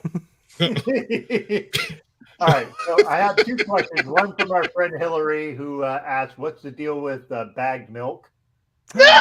Hillary, how dare you? Bagged milk is a more environmentally friendly way to transport milk. It feels like you're holding a cold, wet baby. It's my favorite way to consume milk. But here's the thing: is that a lot of Americans don't realize that. First of all, that bagged milk isn't available across Canada, as other Canadians will tell you, but largely in Ontario, it's available here, and which is where all of Canada is mainly anyway. Sorry, rest of Canada. 1/3 of the entire population, yeah. Yeah, it's massive. It's crazy. But you take your bagged milk, you buy them in bags of 3. So there's one bag that has like 3 bags of milk, and you put them in. You buy a little plastic jug, and you put the bag in the jug, and you slip off. If you're smart, you snip off both corners. Aeration flow. Exactly, Casey. Then the bag doesn't lurch forward when you're pouring the milk out. Exactly. Yeah. And a lot of the jugs have an actual slicer on them, so you take that off to actually rip off the corners. There's the bag. That's our bag milk. Nielsen 1%. That's our choice of milk in the house right We're here. a 2% family. That's just how it goes over here. But yes. you have young kids, so I understand. I do. Yeah, that makes sense. Yeah. I'm old, so I don't need that much fat. All right. I don't even know where to go from there. But here's my next question. What's the deal with Banff? I want to go there so bad. It looks gorgeous. It's magical. What's the deal with Banff? It's a snow globe, man. It's amazing. It looks fucking great. It is great. It is great. And if you ever go, find a way to get onto the terrace at the back of the Banff Springs Fairmont. It is the best view on the planet. You can see for kilometers and kilometers, or miles and miles. Well played. Thank you. And you get to see like mountain ranges and valleys, and it looks like a backdrop painting. It is like, I've never seen anything remotely close to it, ever. Wow. Okay. Doug, Ann? No, that was the two things. Just go. Greg, your turn. So when y'all ask us about Utah, I'm gonna play. Not Hey, Utah again. District 12, listen up right here. She lost. Yeah, that thing. That makes it so good. Just so y'all know, a little hint on Utah. If you ever want to go, Looks gorgeous. This is what's there. Yeah. Funny enough, I was gonna say earlier. Oh God. He's I was got gonna that say down earlier, now. when we trade fresh water for a state, it was like not a crappy state like Utah either. Like we want an actual. You're getting Utah. You're getting all the Mormons, and you're getting. Yeah, You're getting Sister No, we don't Wives. want. Yeah, You we getting just all- have. We'll take the scenery of Utah. Utah No. scenery is beautiful. Two for one. You can have both Dakotas. Both There you Dakota. go. There you go. Well, both Dakotas and Dakota Fanning. No, all three. Oh, you can also have Idaho, but we're keeping Montana. You're not fucking with Montana. Montana is way too nice. Big sky country. It's big sky country. It's way too Kennedy too. The people are nice. Yeah. There's not many of them there. Yeah, and the people are welcoming, nice, mostly white. Yeah. But now those kooks in Idaho. Sorry, Idaho, for all the people who watch us in Idaho. That's where we Y'all have are all the some preppers. That's where we y'all have are them. some racist, crazy ass white people coops. And Miss Margie Green Taylor was like, "Oh, the red states should see. Yeah, go all you go to Idaho and send us potatoes. We'll take your potatoes. Other than that, you can keep your extremism, your racism, your KKK folks. Keep them all there, and we can put a border wall up between Montana and Idaho, Doug. Right on the you know where the border walls work, right? Right on the mountain ranges. There's like a mountain range because you know that's where they work because that's what Donald Trump wanted a big ass wall down by Mexico where there's ranges and there's water and there's alligators and all that, and that was great though. So yeah, it'll work perfectly. Or no, it was Scott Walker, our old. Hold on, I'm talking. It was Scott Walker. It was Scott Walker who was the governor of Wisconsin who said we should build a wall between Canada and America. Y'all remember that? Yeah. We have the greatest loons. Sorry, Zach. Canada was like, sounds good. Right. Canada was down, and y'all were the motherfuckers in at COVID that said no. Y'all we need to stop these. We need to close these borders. That's right. And then America was like, "Yo, can you open the borders?" And y'all were like, "No, man. Y'all I don't need think to so. You guys are dirty." Dude, last September, my wife and I went up to Toronto. We had to download an app. Yeah. And in the middle, like we were at the border, we didn't know we had to do it, and they had no cell service. Yeah. The ArriveCan app? Yeah. And yeah, so you don't have to do that now. Not now, but at that point, you're like, Yeah. you have to do it and like show your negative test and your vaccination. Yeah. And I was cool with it, except we didn't know we had to do that until we got to the border. And the guy was like, drive over there. There's a Wi-Fi spot. Do all that. Wave when you're done, which is very Canadian. Very Canadian to be like, we're done. Hi. And they come out and Heidi they check ho. everything. And they're Hi like, there. wait, all right, you're good, don't you know? Go on up. You weren't in Minnesota. We didn't say don't you know. Hey, Minnesota is southern Canada, so it's fine. It is. Toronto's actually southern Canada. It's funny. Like our weather patterns are just so different from the rest of Canada. When people think about Canada, they think of like 95% of the country, and Toronto's down here like It's we're true. doing all right. Hey, Yeah. And to be fair, I got to meet Casey Hey. in person in It Toronto. was fun. It was really Great. fun.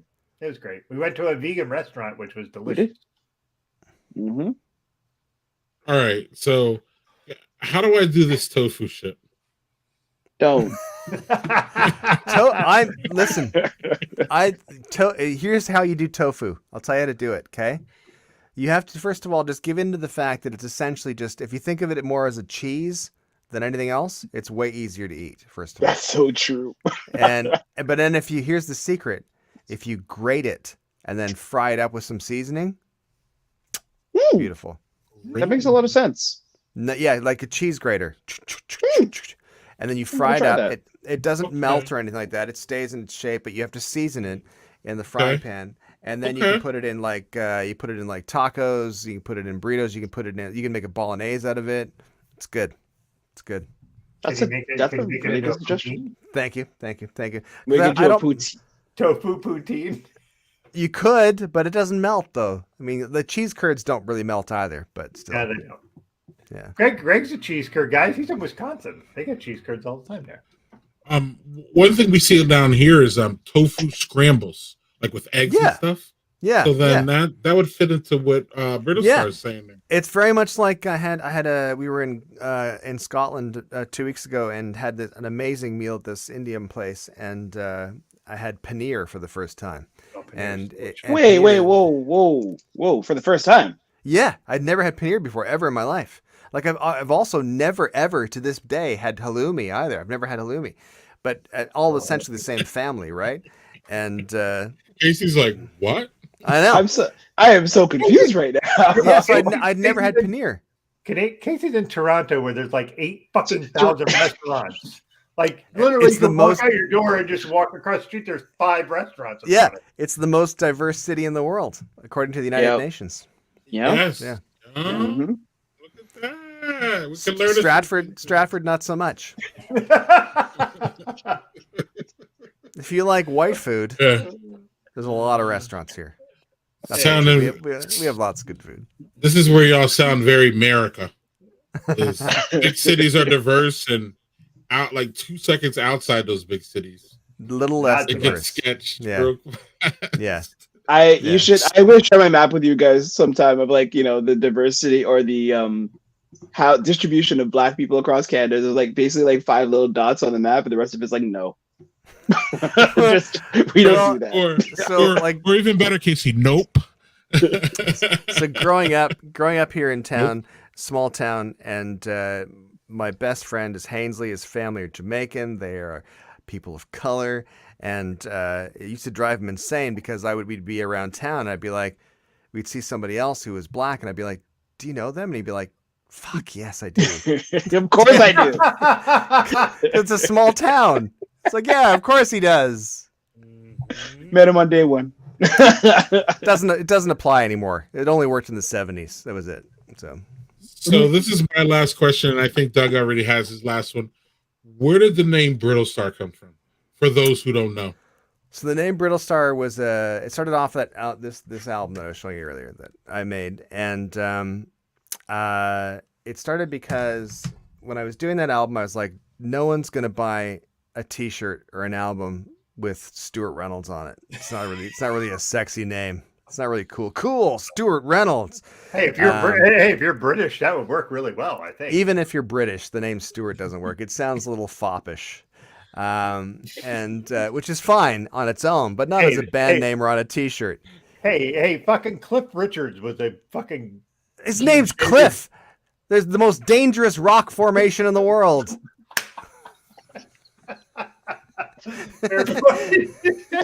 So I've never defended Cliff Richards before, but there you go. And so anyway, I was like, I got to find a better name. And my oldest son Owen was 3 years old at the time, and we would read this marine life book every night, and there would be this section on starfish, and there were these starfish there still are, called brittle stars, and they're spindly legs. They see through their tentacles. They're really creepy. They defecate out of their mouths. And I was like, cool. And I thought that'll be the perfect name, Brittlestars. But there's a band in California called Brittlestars, 2 words. And then I was like, I'll just combine it to Brittlestar, and that'll be my name. So that's how it stuck. And then when 2013 rolled around, when I got into making videos on Vine and stuff, I had all the socials, I had the domain name and all that kind of stuff. And I was like, I'll just start making comedy now and use the same name. Why not? That's how I got the name. And that's why people say you talk a lot of shit. Hey, Exactly. wow. Boom, Casey. You saw that was coming, Casey. Shut up. You know you did. I was writing a comment about this where it's like, I'm still stuck on they defecate out of their mouths, but I'm like, well done. Yeah, I wasn't going to let that shit go. Exactly. I tee it up and I was like, Greg better swing, man. He better swing.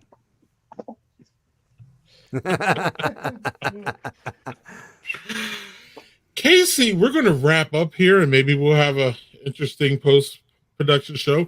Casey, do you have anything to ask our friend Brittlestar here before we sail off into the sunset after another fabulous Brothers and Booze, and I want to thank Brittlestar for coming up here and making us laugh for 2 hours and making this vastly more entertaining than if it was me and Doug. Very much so. Stuart, if I come over to Stratford, do you want to hang, or are you like ridiculously busy? I'm pretty busy no matter what day you're coming.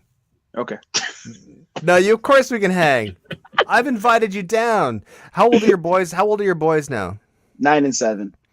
Okay, so there might be. Maybe what you should do is there might be a show next year at the theater. You should come down with the boys. Oh, wow. I'll Maybe get we you should do it. I'll get you Maybe tickets for it. Maybe what you should do is have your boys stay with your parents while you come up here. I was going to go solo first, but this might be a better idea for brownie points around the house. So yeah. Exactly. Plus, everything that is like you got with the kids that are just the people that are in Toronto. You want to try to give them some true culture every now and then. That's the thing. So. Thank you. That's my question, Greg. Thank you. I cede my time. Claiming my time.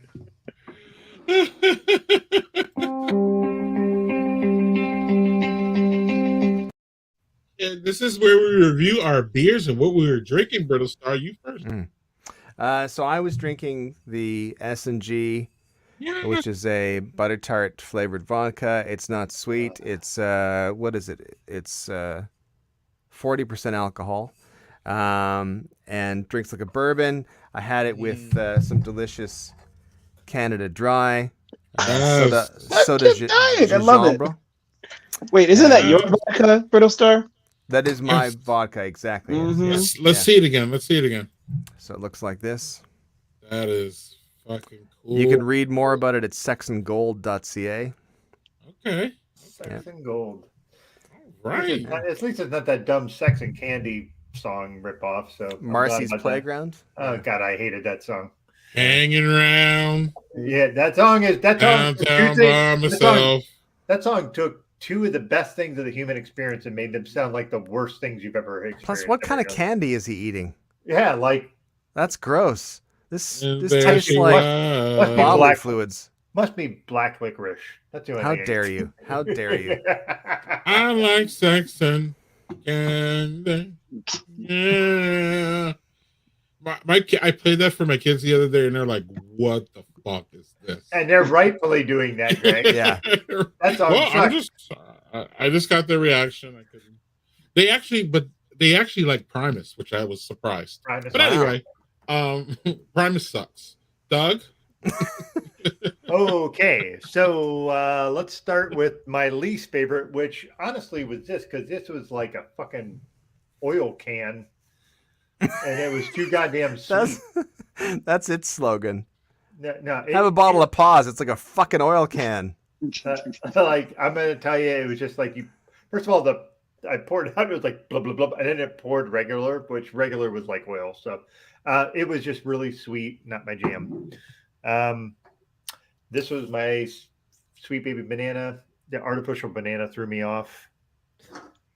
And second was the NA pills that I had. It was good. And the best thing I had was the double nugget nectar, which was a double imperial amber ale. So that was good. So I had 4. One of them was NA. So yeah, whatever. This one's old. It was old. Pilsner. Yeah. This is a depressing night of beer, guys. This one Doug gave me like 6 months ago. Still pretty good. Nice peanut butter in it. Really good, really good. And then I cracked this open because Brittlestar was talking too much. I didn't get to. Oh wait, you have imperial beans? Oh my God, Greg, that's smells like bean spirit. Yeah, that is a beer I've always wanted. I can't get. Shit, I should have just gave it to you. Oh fuck! I'll hook you up for Baron Flow. Cool. But yeah, this is it's like like you like Doug. It has like 6,000 adjuncts in it, and it's dark and it pours like oil, so it's great. Casey, you weren't drinking anything, were you? I wasn't. I wanted to go grab something, but I didn't want to ruin the flow. Oh, okay. Well, between Brittlestar and I, we talk way too much. So then, like, you could have just jumped out like at any point. Oh, Yes. Who doesn't like microphone? Everybody loves microphone, Daniel. But what I really actually like is I like Stuart Reynolds. He's a great guy. Speaking on wonderful issues. You're a father, so we can all relate to that. You're more popular. Your kids are online, which I give you. Yeah. Thank you. Thank you. Thank you. Way to go to make kids that are popular.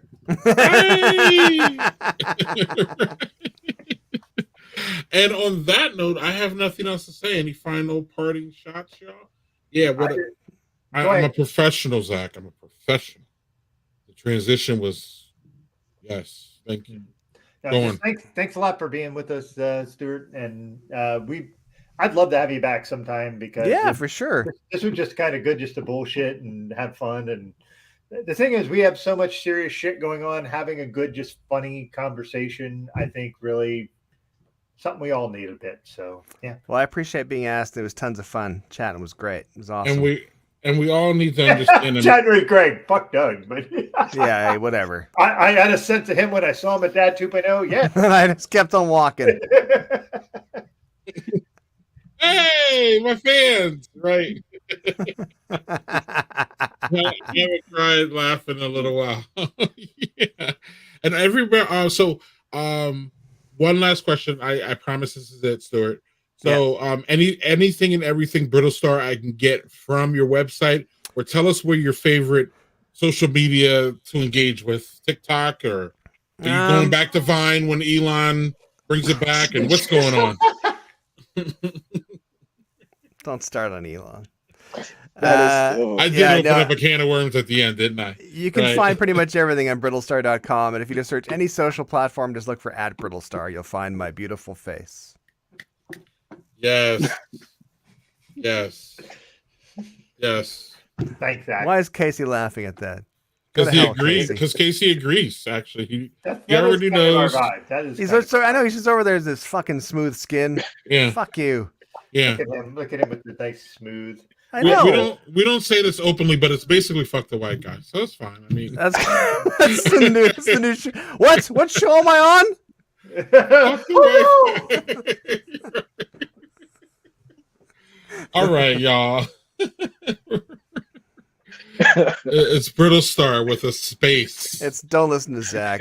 Remember, Zach's all girth, no length. Remember that. Yeah, I remember that. Remember. What is happening here? Next week we have Dr. Scott Beeson, y'all.